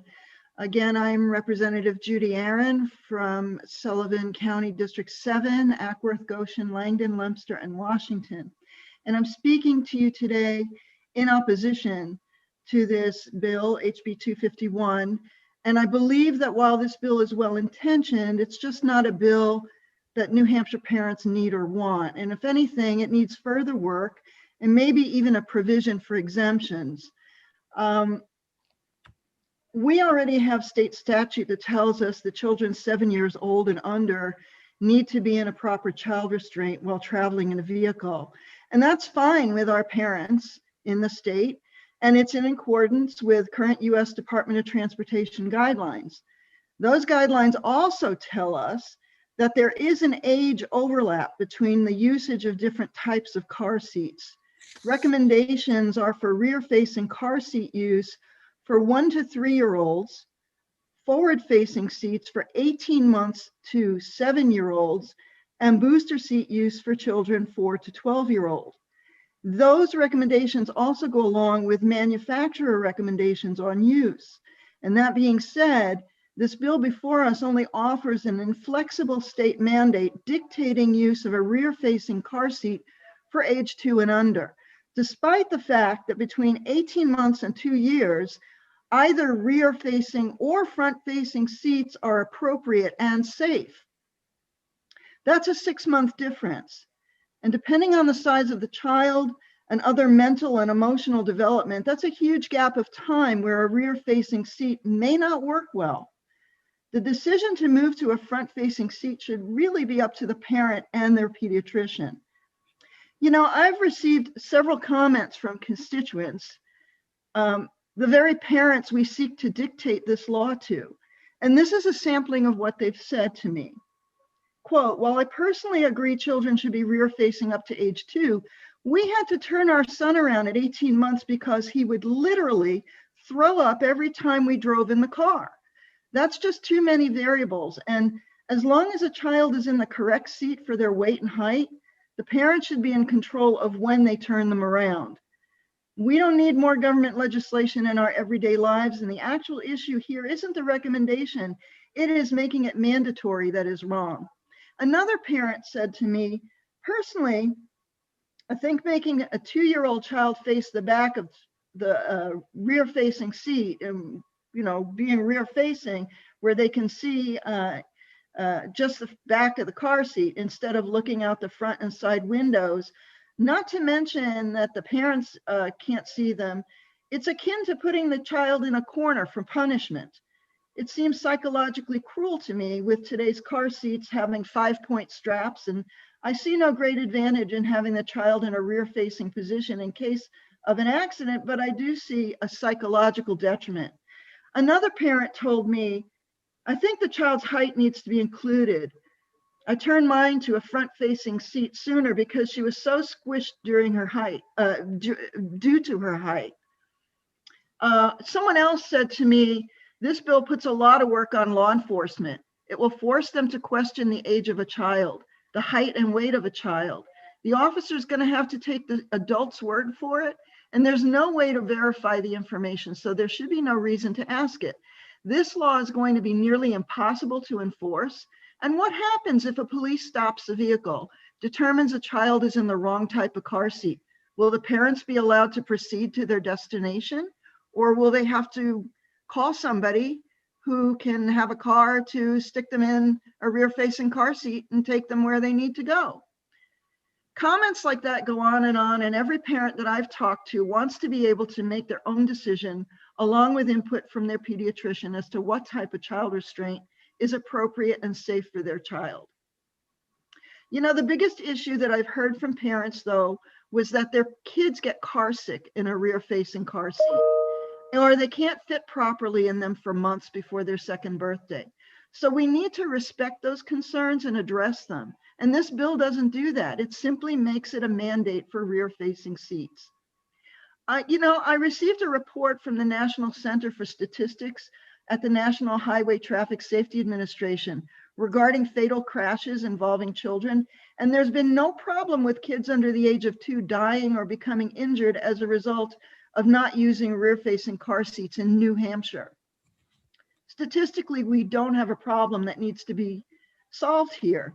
And instead of mandating specific car seats to be used, we should continue to allow parents, along with their pediatrician's advice, to decide which restraints work best, since their #1 priority and concern is their own child's safety and well-being.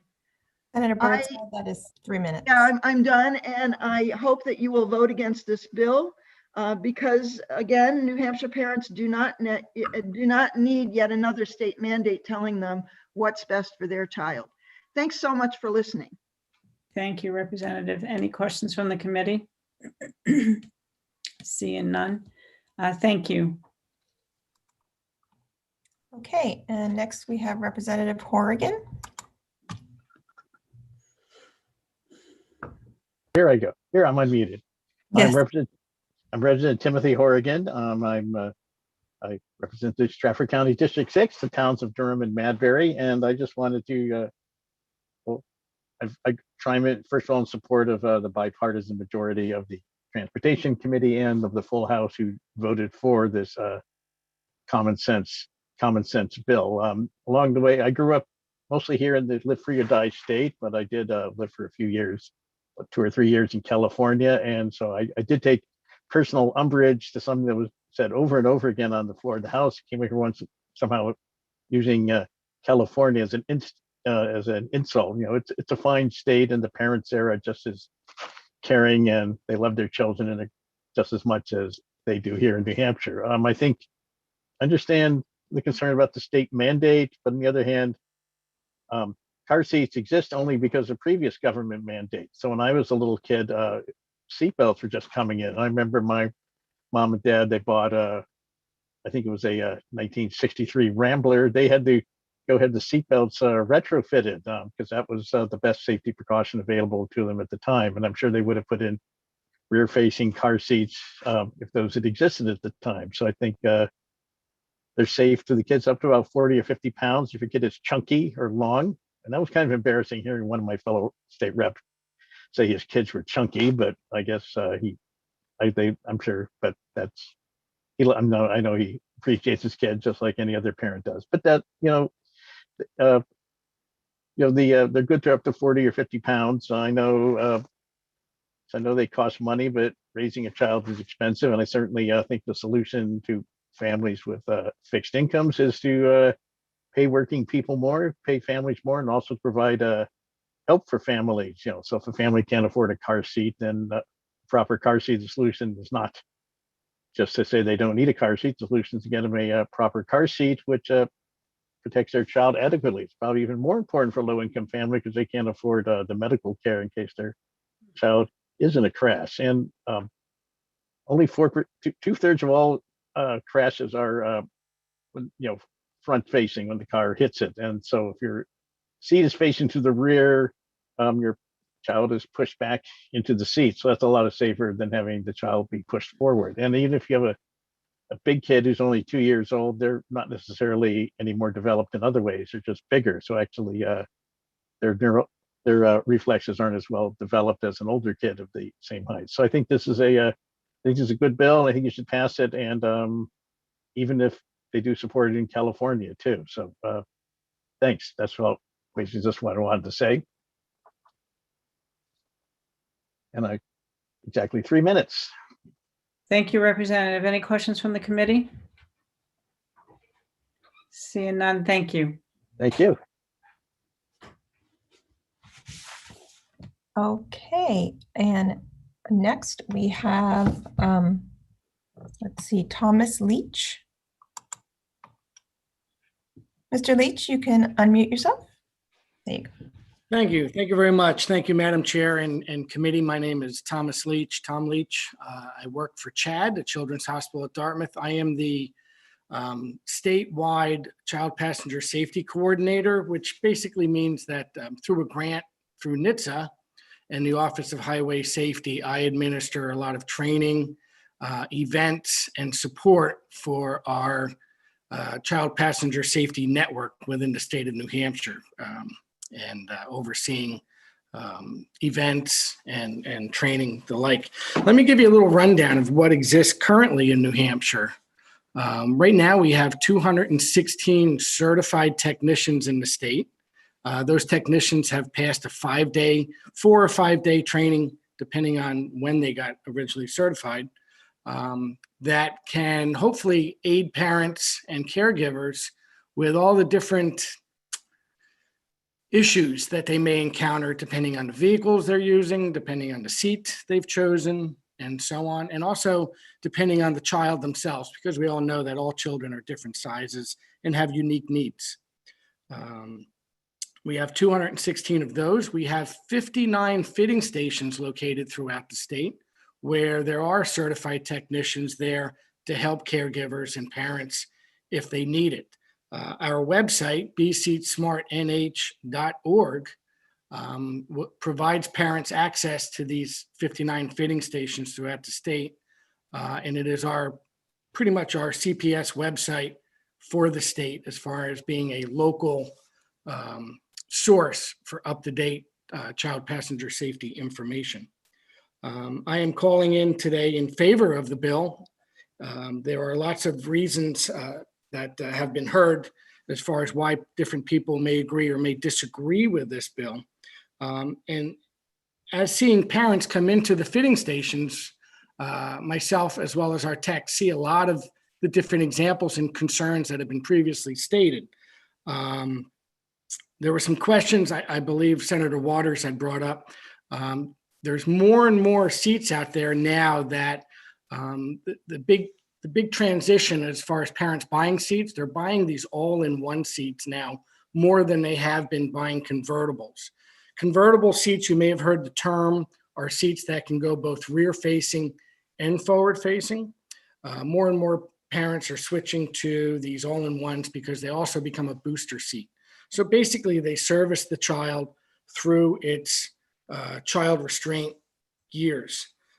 As far as training and helping caregivers in the child passenger safety world, we like to follow the guidelines of the American Academy of Pediatrics. As much as NHTSA tries to maintain some similarity with that, they tend to lag behind. And the American Academy of Pediatrics. Mr. Leach, I'm sorry, that's 3 minutes. Well, thank you for listening. Thank you. Well, any questions from the committee? Senator Waters. Well, thank you, Madam Chair, and thank you for the testimony. So there are 23 states now that do this, and parents certainly seem to be managing to do that. And I guess it's 4 New England states. So my question to you is that, does your research show any differentiation among states that have this, that don't have this, in terms of child injury? You know, that's a very good question. And unfortunately, New Hampshire doesn't have very good data spread across the entire state. I can get the CHAD information from you, but that would not provide you with a very clear picture, especially with the southern areas of the state. There needs to be a more of a better use. There is one in place. However, it's not updated as frequently, from what I understand, is a trauma registry throughout the state, in which we would be able to really answer that question. I can tell you we are very much concerned about the injury aspect. One of the previous representatives talked about fatalities. It is true, New Hampshire is doing very well with our child fatalities under the age of 8. However, the injury aspect is what can be also as devastating to families that may have to live, this child may have to live for the rest of their life with a debilitating injury, the financial expenses that go along with that, and so on. And the rear-facing and forward-facing, as the Academy of Pediatrics has recognized, they don't want to go by age so much. They really like the manufacturer's guidelines where they talk about height and weight, as somebody previously mentioned the height. And that is really best practice. We teach best practice to our caregivers and our parents, and laws don't always address best practice. So we tend not to focus too much unless the law assists with that. And this law would definitely assist with that. It would help send a consistent message of best practice as far as keeping kids rear-facing until they outgrow the rear-facing capabilities of the seat they're using for rear-facing. That's really the goal in this. I think the age has to be put on there for enforcement practices, but we're really looking to keep these kids rear-facing as long as possible in their seats. Thank you. Senator Sherman. Thank you, Madam Chair. And thank you for your testimony. I would love to, if you have written testimony so that we could hear all of it, that would be great. As a question would be, while the data from New Hampshire is not very good, are there other states that don't have these laws in place is there any national data that would compare states that have the protections in place and those that don't? There may be, Senator, I do not have those numbers for you. I do know that it is stressed through Riley's Children's Hospital in Ohio does talk about the need for rear facing longer, as well as the the American Academy of Pediatrics. But as Okay. far as actual numbers go, I'm sorry, I cannot provide those for you. Yeah, I suspect that if the American Academy is doing this, it's data-driven recommendation.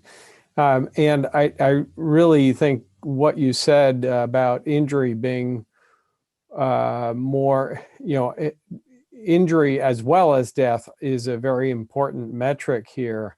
And the type of injury and the severity and the chronicity of that injury is going to be really important. But one of the things we heard earlier from the representatives was that people have to buy new cars to fit their car seats, and they have to, if you have technicians all across the state, have you run into situations where the need for car seats has outstripped the capacity of the car to carry those? Even your technicians have been unable to find a solution? That's true, but we have seen examples of that, but it doesn't necessarily mean it's for rear-facing seats. We just have, unfortunately, there are families out there that have very small cars for a very long time, and by the time they get to a family of 4 or 5, they've outgrown that vehicle. Not necessarily due to the fact that they're rear-facing seats, but just the fact that the seats that they do have for their kids don't fit. We have had triplets, are not unheard of. I deal a lot on the phone with parents with triplets, and we try to find the narrowest seats possible. Again, they're going to have a seat. They have to have a seat. These children are so fragile that we're really looking for them the first 2 years, 24 months of their life. And somebody had brought up social building and so on. If these children are starting out rear facing at life, they really don't know the difference of rear facing versus forward facing. So this punishment of being put in a corner, to me, is not applicable if the child has been rear facing their whole life up to that point. The dynamics of a crash and the physics involved are so extreme and unquestionable that when a child is forward facing, everything flails forward. So your chances of injury are so much greater. And those are even for the older kids as well as adults. Testing has proven when they launch people into space, how they should be sitting to be totally supported from the head down through the spine are very vulnerable areas. Well, obviously, we're not going to drive rear facing, that's obvious. So if we can provide this additional protection for these more vulnerable age groups, the younger children, that's really what this bill is all about. Follow up, Senator Sherman. Thank you. So you're saying that we already have, if your capacity within your vehicle, if you have 3 kids and you need car seats, you may have outstripped the capacity in your vehicle, even with existing law. So this is nothing new to this particular law. This is something that we have to deal with even with existing law. If you have more children than your car can handle because the car seats don't fit, it's not new to this law. It's not unique to this law. Is that correct? Correct. Absolutely right. It's just the number of rear ends that need to have a seat to go into, and they take up space, unfortunately. Seen that. It's not unrealistic to say that if a family does have children, multiple children under the age of 2, that the rear facing crowding will definitely exist as well. But I can say from our technicians that are out in the field, as well as myself, that the parents are very eager for this information when they hear it. They're very interested, they listen to it, and in most cases, they are very, very willing to turn that child back rear facing again when we've learned that they've maybe turned the child forward facing at age 1 or so. And we get a lot of compliance that way, but the problem is, as you heard through some of the representatives that called in, the messaging is still kind of confusing. And we really, unless someone's been trained, I don't feel that anybody should be deciding when a child goes forward facing or rear facing based on whether or not they're a good or bad parent. There's a lot of physics involved. And I can tell you from the people, myself included, you think you know a lot about crash dynamics and child seats. And then you go to the class for 4 days and you're like, wow, I had no idea. Because we totally submerge people when they go through these classes. And it is a very serious decision to be made, and it can have really long-term effects on the child should there be a crash involved. Thank you. Okay, I do have a couple of questions for you. You had stated earlier that the recommendations are typically based on the height and the size of the child, and that's where it should go. And that's really the only thing that should be taken in consideration. But in fact, and I think you did address this, Section 1C specifically states that no person shall drive a motor vehicle on any way while carrying as a passenger a person less than 2 years of age unless such person is properly fastened and secured by a rear-facing child restraint system. So if you have a much larger child at, like my granddaughter is 95 percentile of her size, if she's gone beyond at, let's say, 18 months, she's gone beyond the size that she's in the size of the manufacturer. Why are we designating 2 years? Well, I believe there's a clause in the bill that excludes children like your granddaughter when they exceed the manufacturer's weight and height. I believe that was one of the amendments. I don't have it in front of me. I apologize. Well, it says each child restraint system shall be used in accordance with its manufacturer's instructions, including manufacturer height and weight limits prior to attachment to the vehicle, correct securement of the child, and I presume this supposed to be expiration dates. But then then the very next paragraph says, no person shall drive a motor vehicle on any way while carrying as a passenger a person less than 2 years of age, unless such passenger is properly fastened and secured by a rear-facing child restraint, which is in accordance with the safety standards. So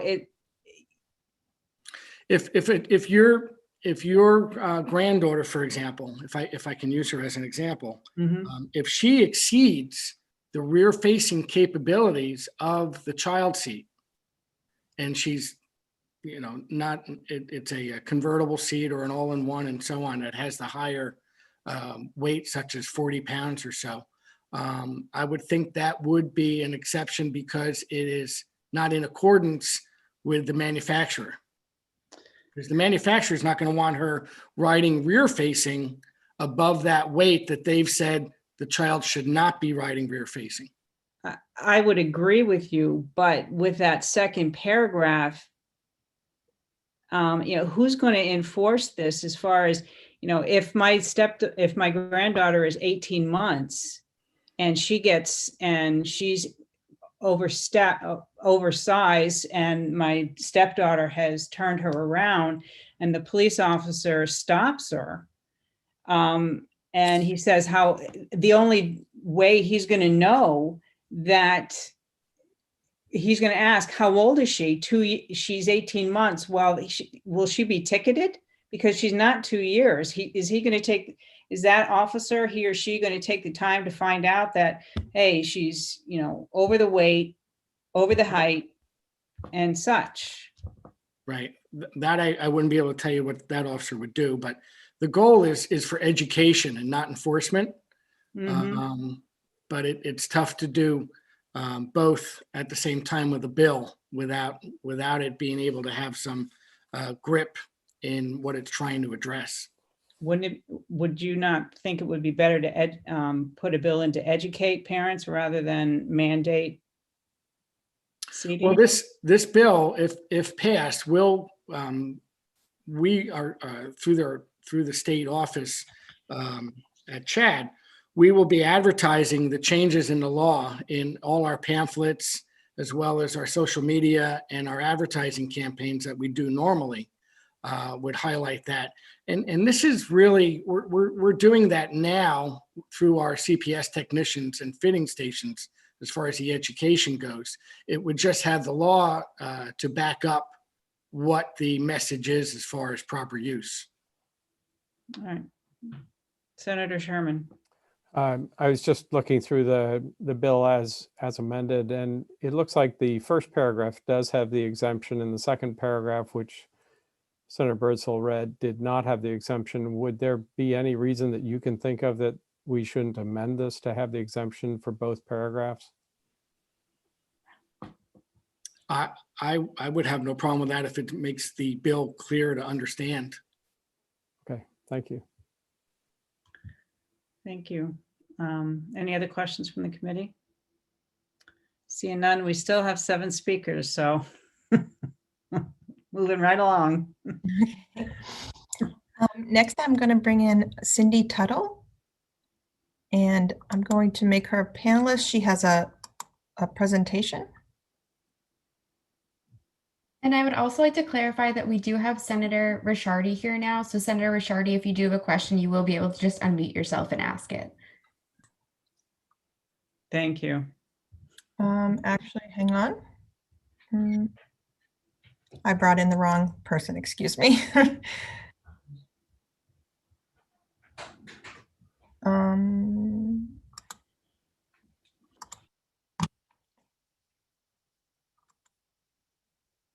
Okay.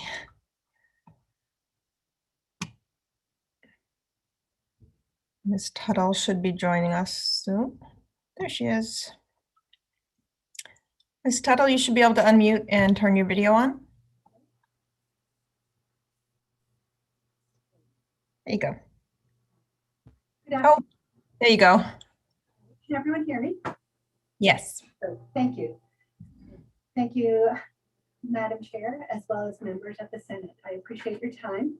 I'm Cindy Tuttle. I am a nurse at Concord Hospital. I'm a nursing supervisor and nurse educator here. And I'm also a child passenger safety instructor, so part of Tom's team. I'm testifying today in support of House Bill 251 because I really think it strengthens our current child passenger safety law and really helps to protect children in New Hampshire. So when we were hearing previous testimony about the different types of seats, I have 2 seats here in front of me. The first one being a rear-facing infant seat. This seat goes only rear-facing, and this is one of those convertible seats that will go both rear-facing and forward-facing. So when we place a child in a rear-facing seat, regardless of which one it is cradling the child within that seat itself. So it's offering protection to the head, to the neck, to the spinal cord. And so we're going to simulate a frontal crash, and you, the audience, are going to be the back seat of the vehicle, and the steering wheel, the front of the vehicle, would be behind me. So as that crash occurs, you'll see that this seat would come up toward the back seat and come back down. This child, with its 5-point harness, is nicely secured within the vehicle with protection all the way around and really keeping the child cradled within the seat and providing that head, neck, and spinal cord protection that really helps these children. When we're looking at the research behind that, and I know that there was some questions about that, the University of Virginia did a study, and it showed that children rear-facing are 75% less likely to suffer serious injury or death when they are rear-facing. So we definitely recognize that there's a benefit of being rear-facing for those longer periods of time. This is a 16-month-old child that's correct for height and weight. And we've placed this child forward facing to give an example in a seat that goes both rear facing or forward facing. And if that same frontal crash occurred, and again, now you, the audience, are going to be the front of the vehicle, this seat is gonna, the seatbelt will stretch and the car seat will come forward and come back down. And as that's occurring, we're really putting that child's head, neck, extremities at risk for injury, where there is no way to secure that head and neck safer to the back seat of this car seat when this is in a forward-facing position. As far as for cost, this seat will start at birth or at starting at 5 pounds, and it goes up to 65 pounds. Forward facing, it starts at a lower weight, but it will go to 40 pounds rear facing. And in regards to what percentage of children would reach 40 pounds before their second birthday, if you look at the average for a 95th percentile child, the average is at 38 pounds. So we're well within for 95% or more children to be under that 40-pound mark before their second birthday. This seat goes somewhere in the $60, $70 range, so certainly can be the only car seat that a parent purchases up to 65 pounds. So certainly a cost-effective means. Keeping children rear facing is really giving them the best protection overall. And I'd like you, for the committee, to really think about the safety of children in New Hampshire and would encourage you to strongly support this bill. I'd be glad to take any questions.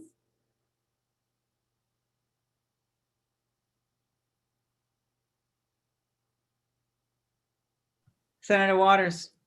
Thank you, Madam Chair, and thank you for the testimony and demonstration.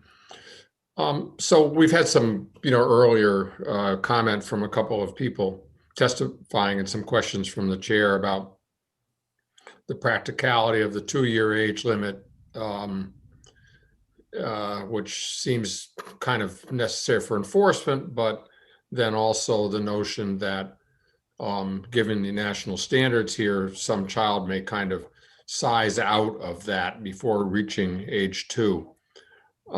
So my question to you is that isn't the point here that the legislation says that if you're more than 40 inches or 40 pounds, your child, then this doesn't count, which is exactly what we do with the 7-year-old thing as well. And so wouldn't it be appropriate then for a child who's 40 inches or 40 pounds to be in the larger seat anyways at that point? It would. So this seat the infant seat that I have here goes to 35 pounds, but that is going to be a tight fit in here. This is going to be a more comfortable seat. And we did hear about children, feeling cramped. But again, rear facing, this will go to 40 pounds and easily accommodate that child that could still be rear facing. And, we've heard the comments about legs being squished up. We as child passenger safety technicians, instructors always say, crisscross applesauce. It's much easier to fix a dislocated hip than it is to worry about a head, neck, or spinal cord injury. And those are those long-term injuries that we really have a lot of rehab and a cost to our taxpayers in regards to those children with long-term injuries. I may follow up, Madam Chair. Follow up. So, if you have for your child the smaller seat, at some point you're going to have to buy the larger seat anyways, right? You could start with either of these seats. Yeah. Maybe your first seat, or you could purchase this seat and transition into this, into the convertible seat. The rear-facing infant seat does have that opportunity to be removed from the base and to be brought inside, and it's certainly convenient for those smaller children. Yeah. But having been a mom, carrying a 30-pound child in a car seat is really heavy. So most parents do transition into a rear-facing convertible. And what this bill is really looking at is keeping those children in that rear-facing mode longer. Most parents already have a seat that will go rear-facing up until those higher weights. We're looking for the legislation to help us enforce that and really educate parents that this is the safest means.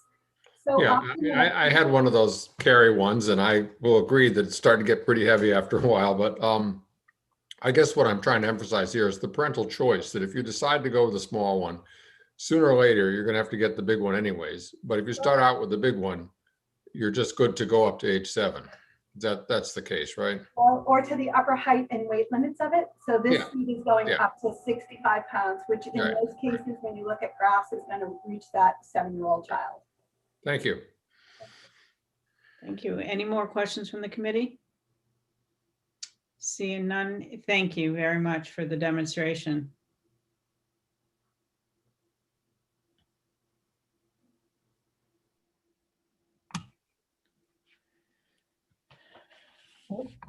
Okay. Next on the list, we have Sai Chirilla.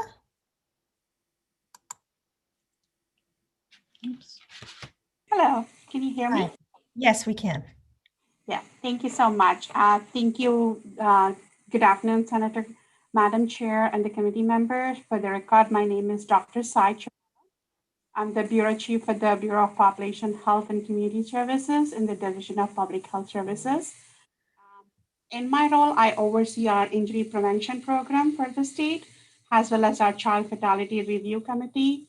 And as a department, we are in support for this legislation. I don't have to give a lot of details about, a lot of a lot of speakers who came before me talked about the importance of, using the right car seat and the type of the car seat and everything. But one thing I do want to bring up, an important piece, is to think about, the child, when they use the rear facing car seat, the injuries are less in that age group. And most of the time, the significant trauma of neck and spine actually result from the crash is if they're face forward facing, that's a higher risk for the babies. And not only, in New Hampshire, we are lucky that our numbers for the child fatality are low or less, and specifically for those things. But the biggest concern for all of us is the trauma that can result from those kind of injuries, and that lifelong disability and the quality of life that impacts not only the child, but the family too.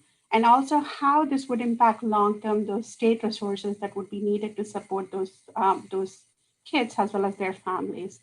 So I just want to, we are supportive of the proposed bill. It provides that clarity for the parents on what kind of car seat needed to be used and what the age group, and also what kind of manufacturer guidelines that need to be followed.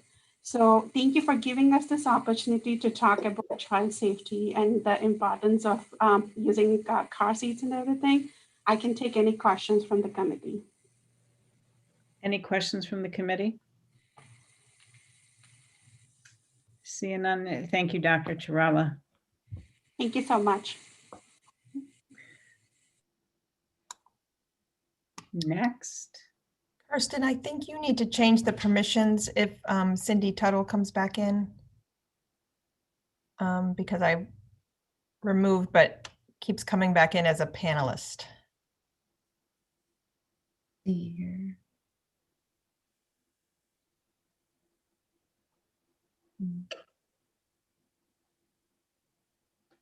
No? I can work on it in the meantime. Okay. Do you want me to remove, or you want to work on it? I'll just try to work on it as we move forward. Our next speaker is Dan Goodman. Dan, you can go ahead and unmute. Good afternoon. Can you hear me okay? We can. Welcome, Dan.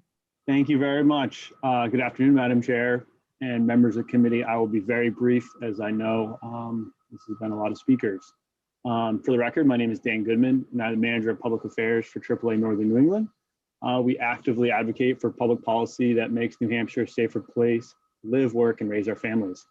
I'm here in support of HB 251, and I will try not to reiterate what other people have said. So just one quick point. The majority of crashes throughout this country happen at the front or side of the vehicle. And in the front end collision, the driver snaps forward to the point of impact, and is helped supported by its seatbelt, while a rear facing child falls backward right into that car seat. And so it was asked earlier, what's really the difference between those two? And Cindy did a great job. And rear-facing car seats are constructed to allow children to ride down that crash. You know, their vertebrae, their spinal cord aren't fully developed, which can cause significant trauma to the neck and spine if they're in a forward-facing seat.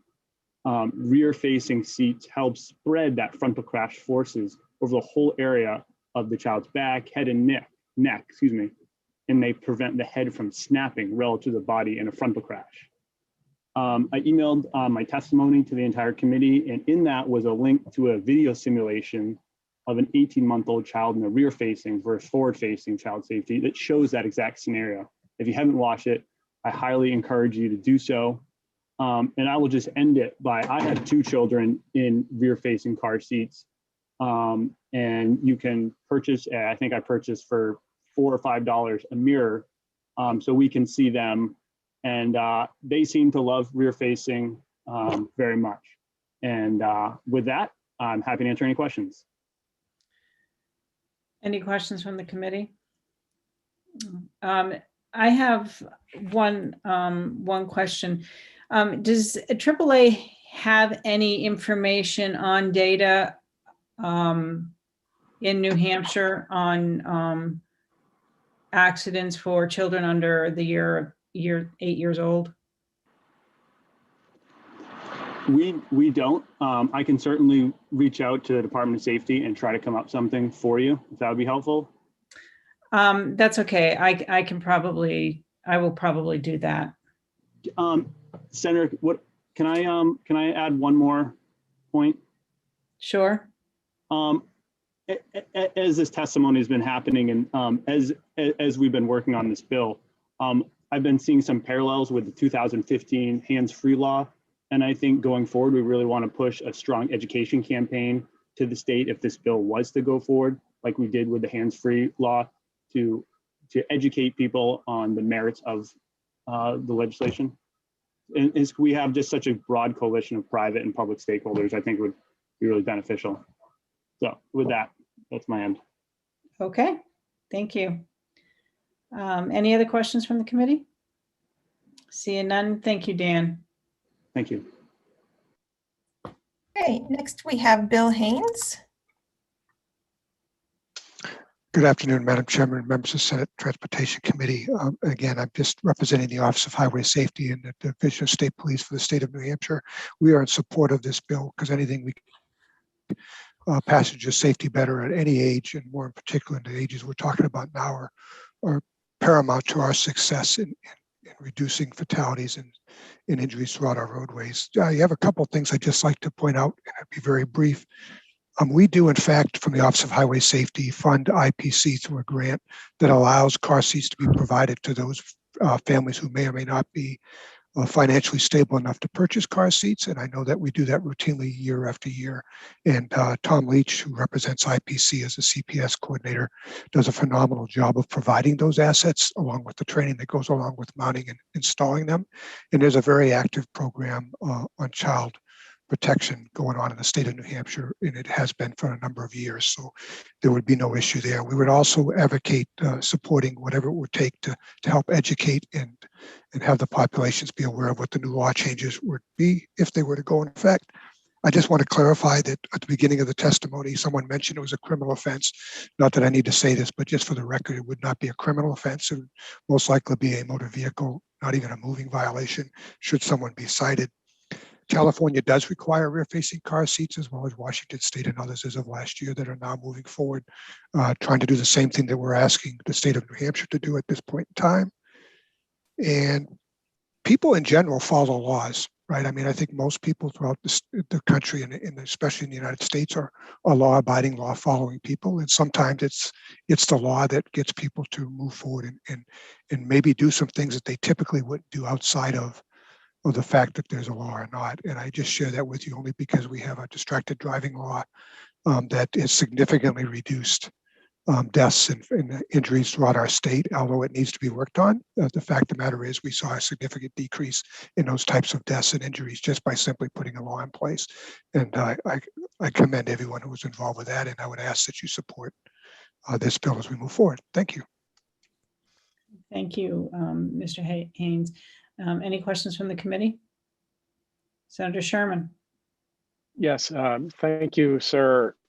We heard testimony earlier, two different areas of testimony, one of which I think you've addressed, which was the issue of people without enough money not being able to have car seats, people without who just couldn't figure out how to fit their car seat into their small car. But the one that we heard about from several people testifying was how law enforcement handles the situation of either not having a car seat, not having a child appropriately fastened into the car seat. Can you tell us what is the typical law enforcement approach when you come across a parent with a child who is either not in a car seat or is inappropriately fastened in the car? Yes, sir. From my experience and what I've dealt with is much like the under 18 seatbelt law. It all amounts to asking the right pertinent questions. Should we suspect for some reason that the person should or shouldn't be in a seat? For example, if I was to stop a car for any other reason, which would be something other would be the primary cause for that motor vehicle stop, I would go in and approach the person. I would look at the person's traveling in that car, and if I had any suspicion as to whether the person was either under 18 or in this case needed or possibly be in a car seat, I would ask the parent. And I believe most people, from my experience, are truthful and honest, and you deal with it. And you have to ascertain from that perspective whether you believe that person's response or not. And there's no reason not to believe them, but at least you've taken due justice to ensure that you have an opportunity to educate. Well, yes, sir and ma'am, I understand that person is reaching that age, but you do realize that utilizing a rear-facing car seat up until this point may be a safer option for. It doesn't always have to result in a summons or whatever the corrective negative reinforcement that's perceived by law enforcement always is. Majority of what we address is done with an education process, not with a citation. If I hope that answers some of your question. It is discretion, like in any stop. So. Yes, that's great. And a follow-up question, if I may, Madam Chair. Follow-up? Quickly? Is,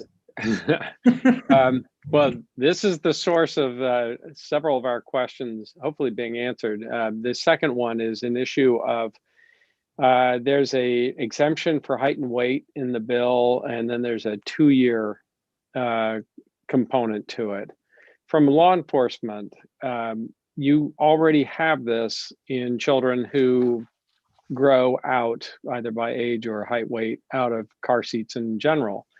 How is that handled when you come across somebody, say this bill were in place and now as law, and you see a child who you can't quite figure out, are they 1.5, 2, if they're Senator Birdsell's niece, I think they're granddaughter, sorry.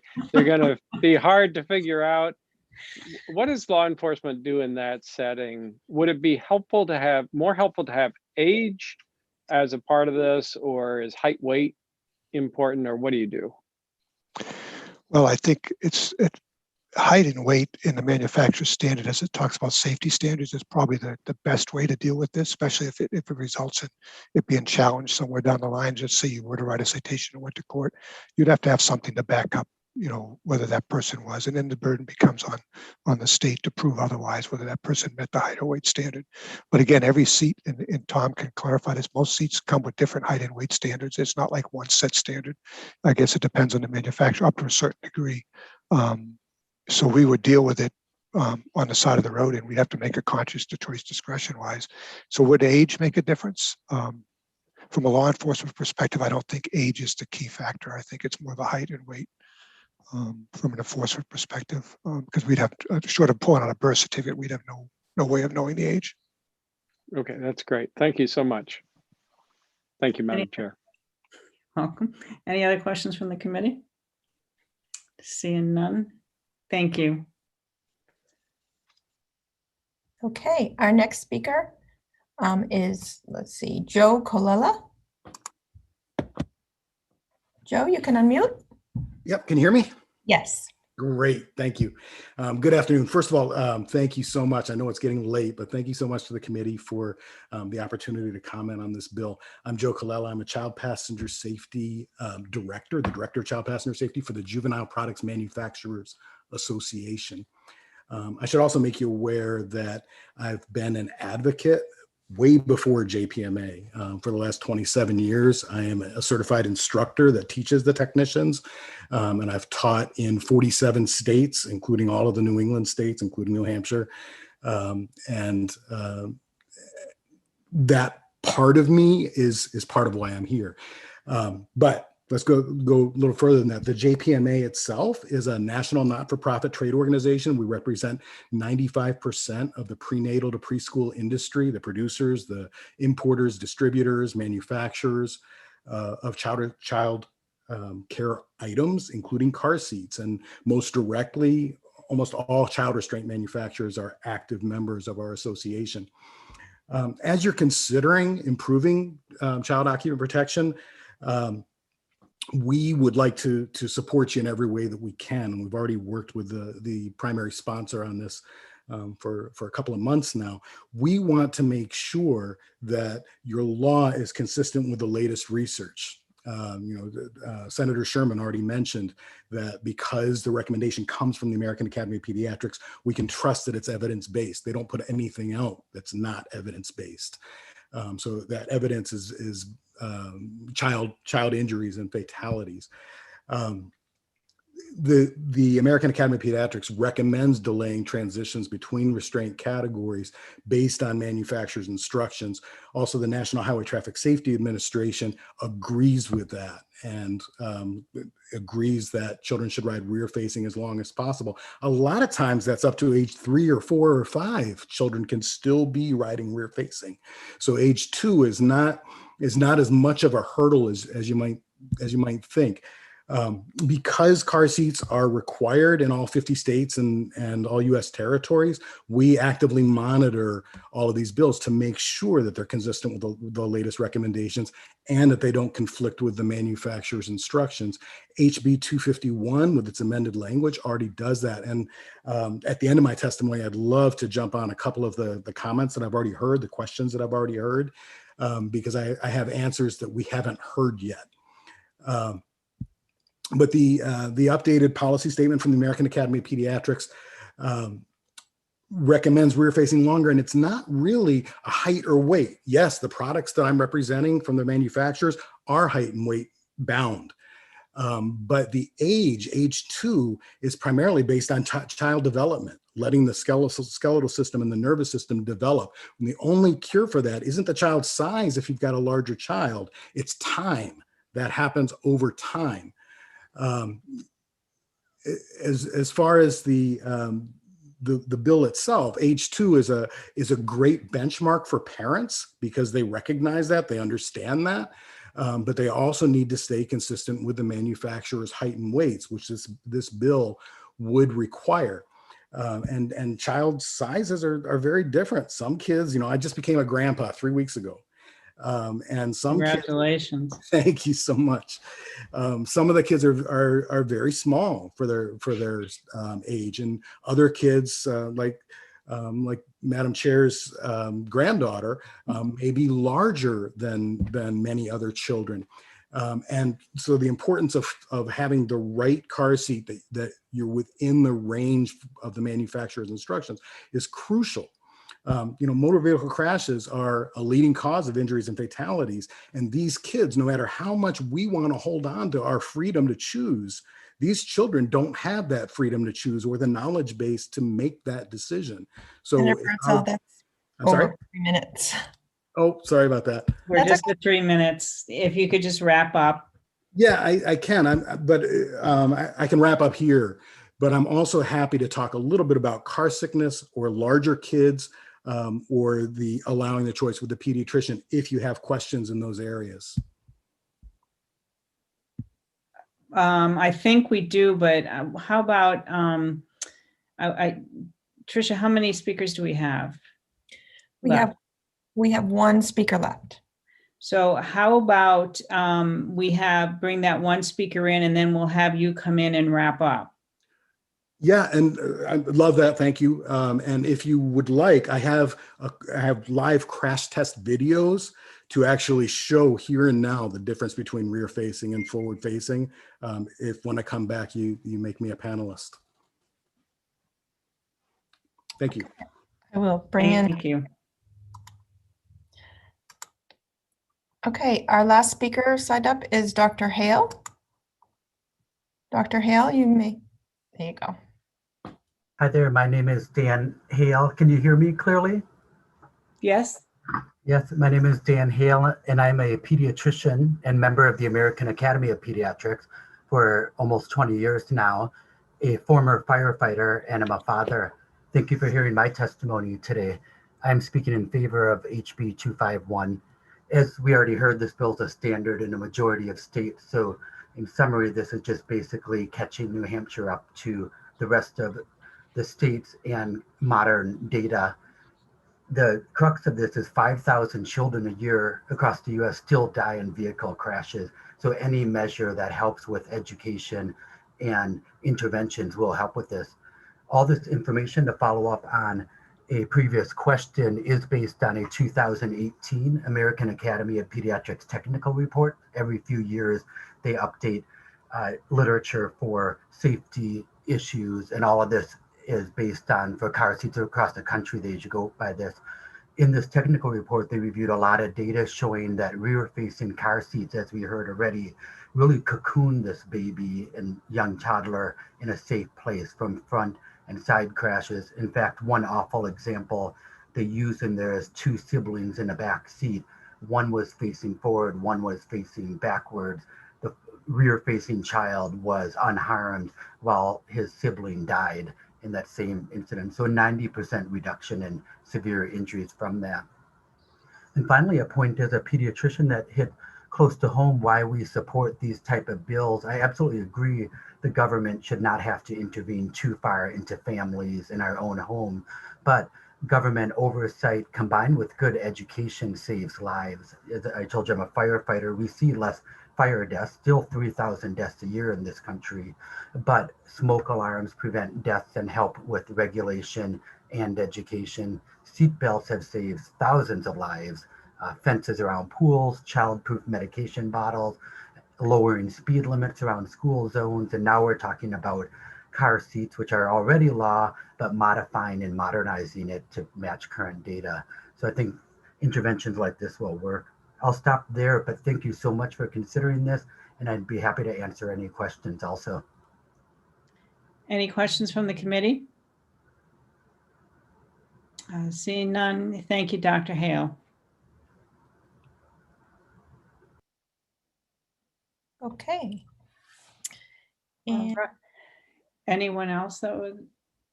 if there's anybody else that did not sign in and would like to speak, please raise your hand now. And if you are on the phone, you can press *9 or *6. I don't see any other hands. Okay, so then why don't you bring Joe back in? Okay.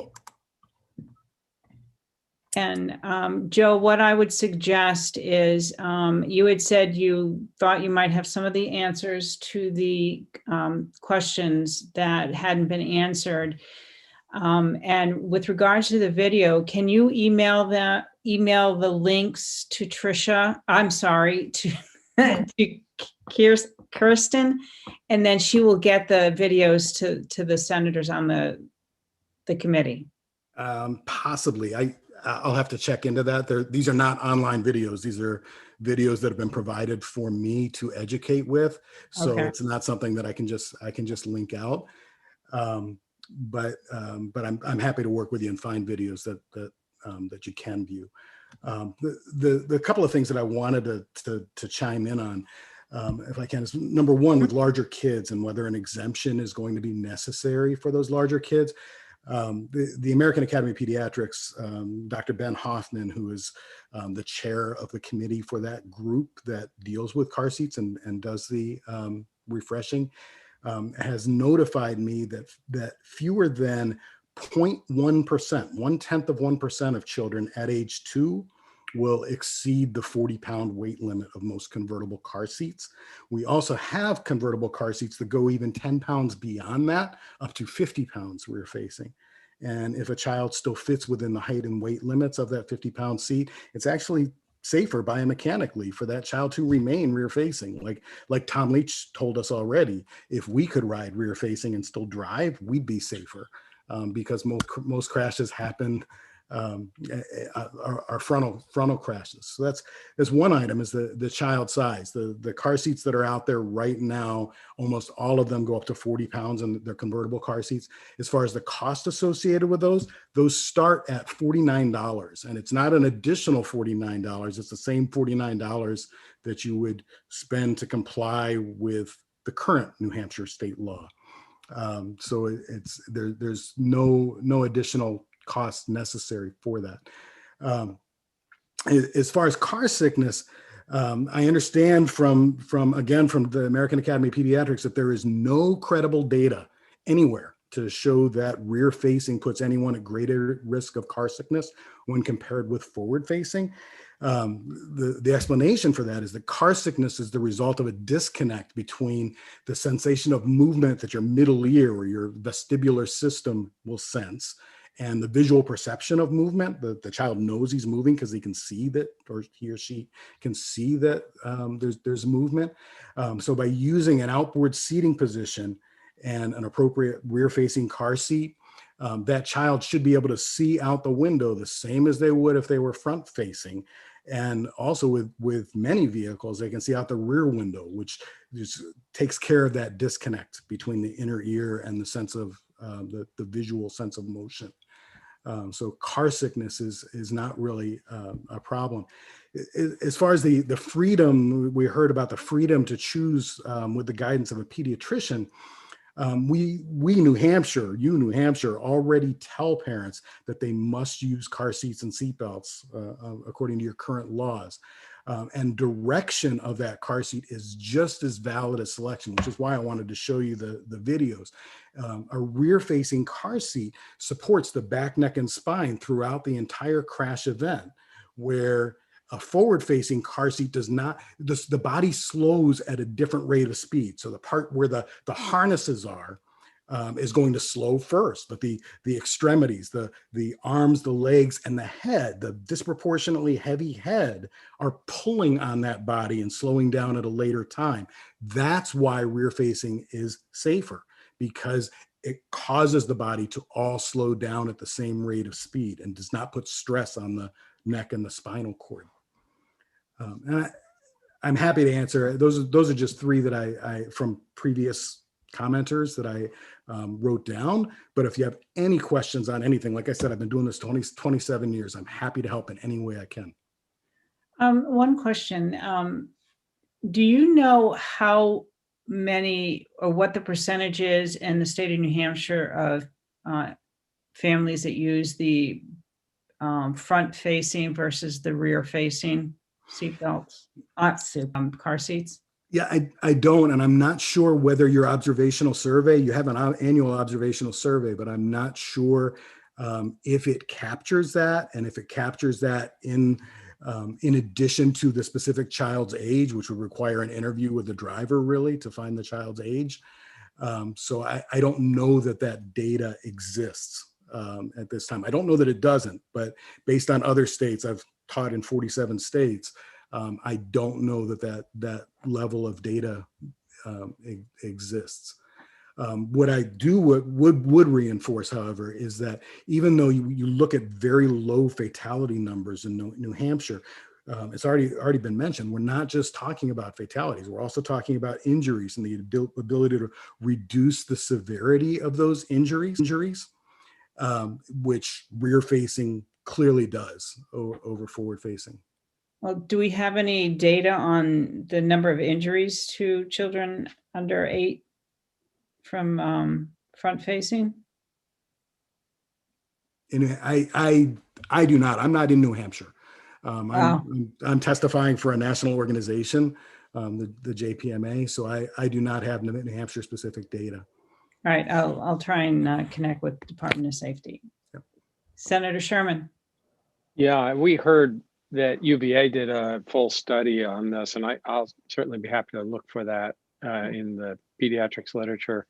But from a national standpoint, do you have any notion when a child has one of these injuries, the spinal cord or brain injuries, not death, but the spinal cord or brain injuries, and I probably should have asked one of the pediatricians this, but the course, I guess three questions. One is, how much is the price tag for one of those injuries? The second one is, how many of those kids require long-term care of some type? And then, and what I mean by that is, I mean physical therapy, rehab, all that kind of stuff. And then the last one is, how many of them have permanent disability on the basis of having the wrong kind of car seat? Do we have any national data that would answer one or any of those three questions? Those are excellent questions, and I wish I had those at the answers at my fingertips, but I can tell you where to get them. The CDC recently updated their studies, and they include cost data. So that cost data of how much a crash actually costs in injuries, in quality of life, in lost work time for the family, and in lost productivity for the child, him or herself. These injuries, like you inferred, Senator Sherman, are not necessarily life-threatening, not all of them. But when they're not life-threatening, they can require lifelong treatment. And that lifelong treatment can be care by family members, or it could be medical treatment, or it could be a combination of the two.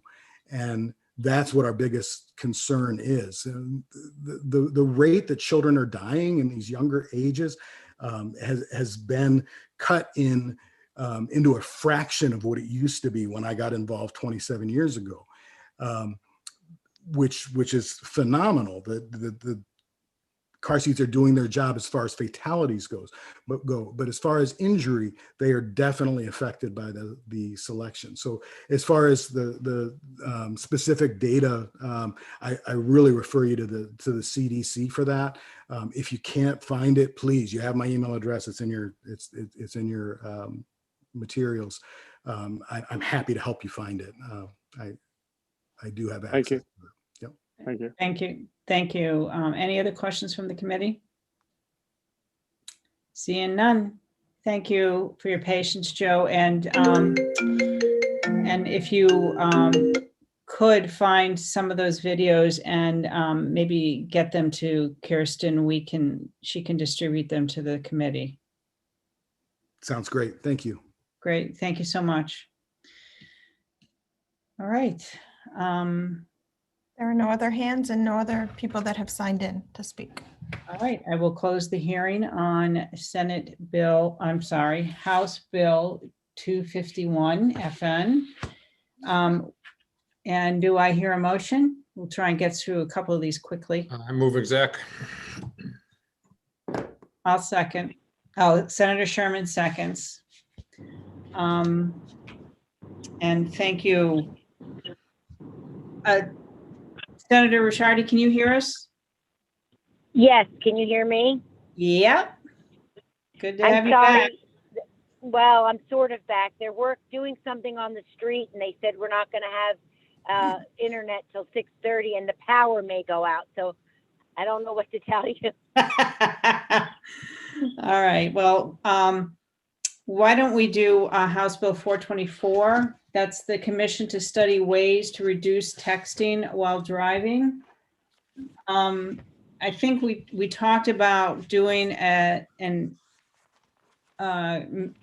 amendment, knocking out just making it one member of the Senate and one member of the public, correct? Yeah, and that would it be appropriate to have the member of the public also appointed by the governor? Can I just say that the committee can hear from the public as much as they want. What I'm afraid about is that this could get jammed up. Those appointments can get jammed up for months in the governor's office just because. And this has a tight deadline on November 1st. So it's fine to add, but I'm just wondering, committees usually don't have public members, or rarely do, just because, they're short term, it's legislative focused. Well, it's Well, a except commission. It's this a is a commission, yeah. Well, So why don't we? whatever. I mean, I don't care either way, but I just, I'm just a little wary of, they've got to be done by November 1st, and they might not get a public member appointed till August. You want to do a member of the public appointed by the Senate President? How about that? Or the House Speaker? Yeah, it's a House bill, so maybe the Yeah. Speaker of the how about House. that? Is that okay, Yeah. Tom? It's It'd be fine with quick. me. Yeah. Yeah. Okay, is it Tom? Okay. Is Tom Walsh still there? I just want to make sure he's okay with that. I'm looking for him now. Yep, he's got his hands up. Okay, there we go.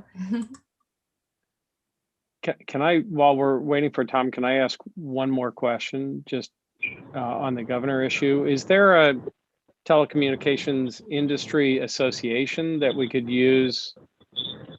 We could use them or their designee? Well, why have them on the committee? They can just come in and testify. Well, they're Roman, they're letter D in their membership. Yeah. Oh, I see what you're saying. Excuse me. I was just trying to get past your concern, David, and relieve the governor of having to go through that. If there's already an industry association, which I believe there is, because they were on our 5G commission, you could use the head of that association or designee. Whatever you want, Tom. I don't need to muck it up. Well, we can leave it alone if. Representative Walsh, do you have any preferences? Thank you for that, Senator Waters. I think it makes sense. House bill, member of the public appointed by the speaker probably does work the best. How about the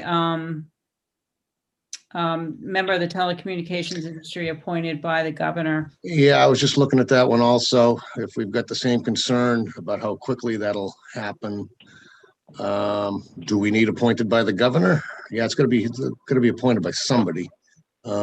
We can do the Senate President on this one if you want. Well, you could say the head of that association or designee, then we don't have to have anybody appoint them. Fair enough. Okay. Yep. Appointed by, Just the head of the head of this association or designee. That should work. okay, Thank you. thanks.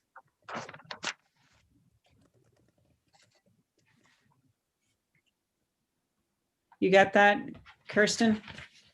So we have one member of the Senate and then one member of the public appointed by the head of, do you have the name of the association?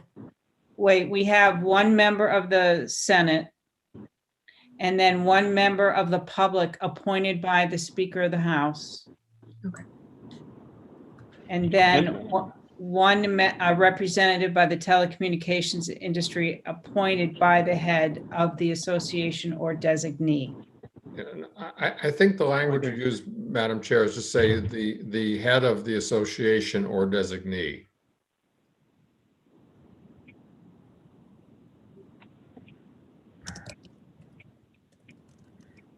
So a representative of the telecommunications appointed by the head of the No, association. just say the head of the telecommunications Oh. association or designee.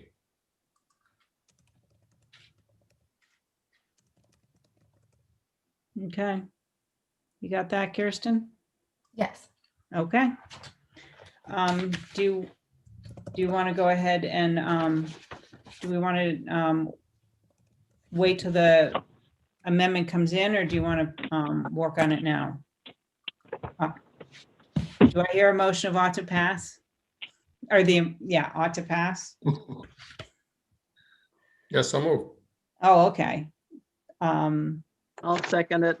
Senator Ward will second. I'll move the committee amendment. Madam Chair, Yeah, can I just, I have the wording for that on the industry from the 5G commission, if that would be helpful. why don't you give that info to Kirsten? Okay, will do. Because she's going to have it drafted. Okay, sounds good. All right. Sorry. So Senator Waters moves the amendment. Do I hear a second? I'll second. I'll take the roll. Ought to pass on the amendment. Senator Waters, Yes. Senator Ward, Yes. Senator Sherman, Yes. Senator Rishardi, Yes. Senator Bertso votes yes. Ought to pass as amended. Senator So Waters. moved. Oh, sorry. I'll second. Senator Waters, Yes. Senator Ward, Yes. Senator Sherman, Yes. Senator Rishardi. Yes. Okay. Senator Sherman, you want to take that one out? Sounds good. All right. Since I'm the one who messed it up. I know Senator Waters, you have a Yeah, I've got to go, commission, unfortunately. If you want to keep execing, go ahead on some, I mean, Oh, do we Uh, want this on consent? Yes, I was just going to bring that up. Can we? Okay. So Senator Sherman moves consent, Senator Birdsall seconds. Senator Waters, yes. Senator Ward, Yes. Senator Sherman, Yes. Senator Rishardi.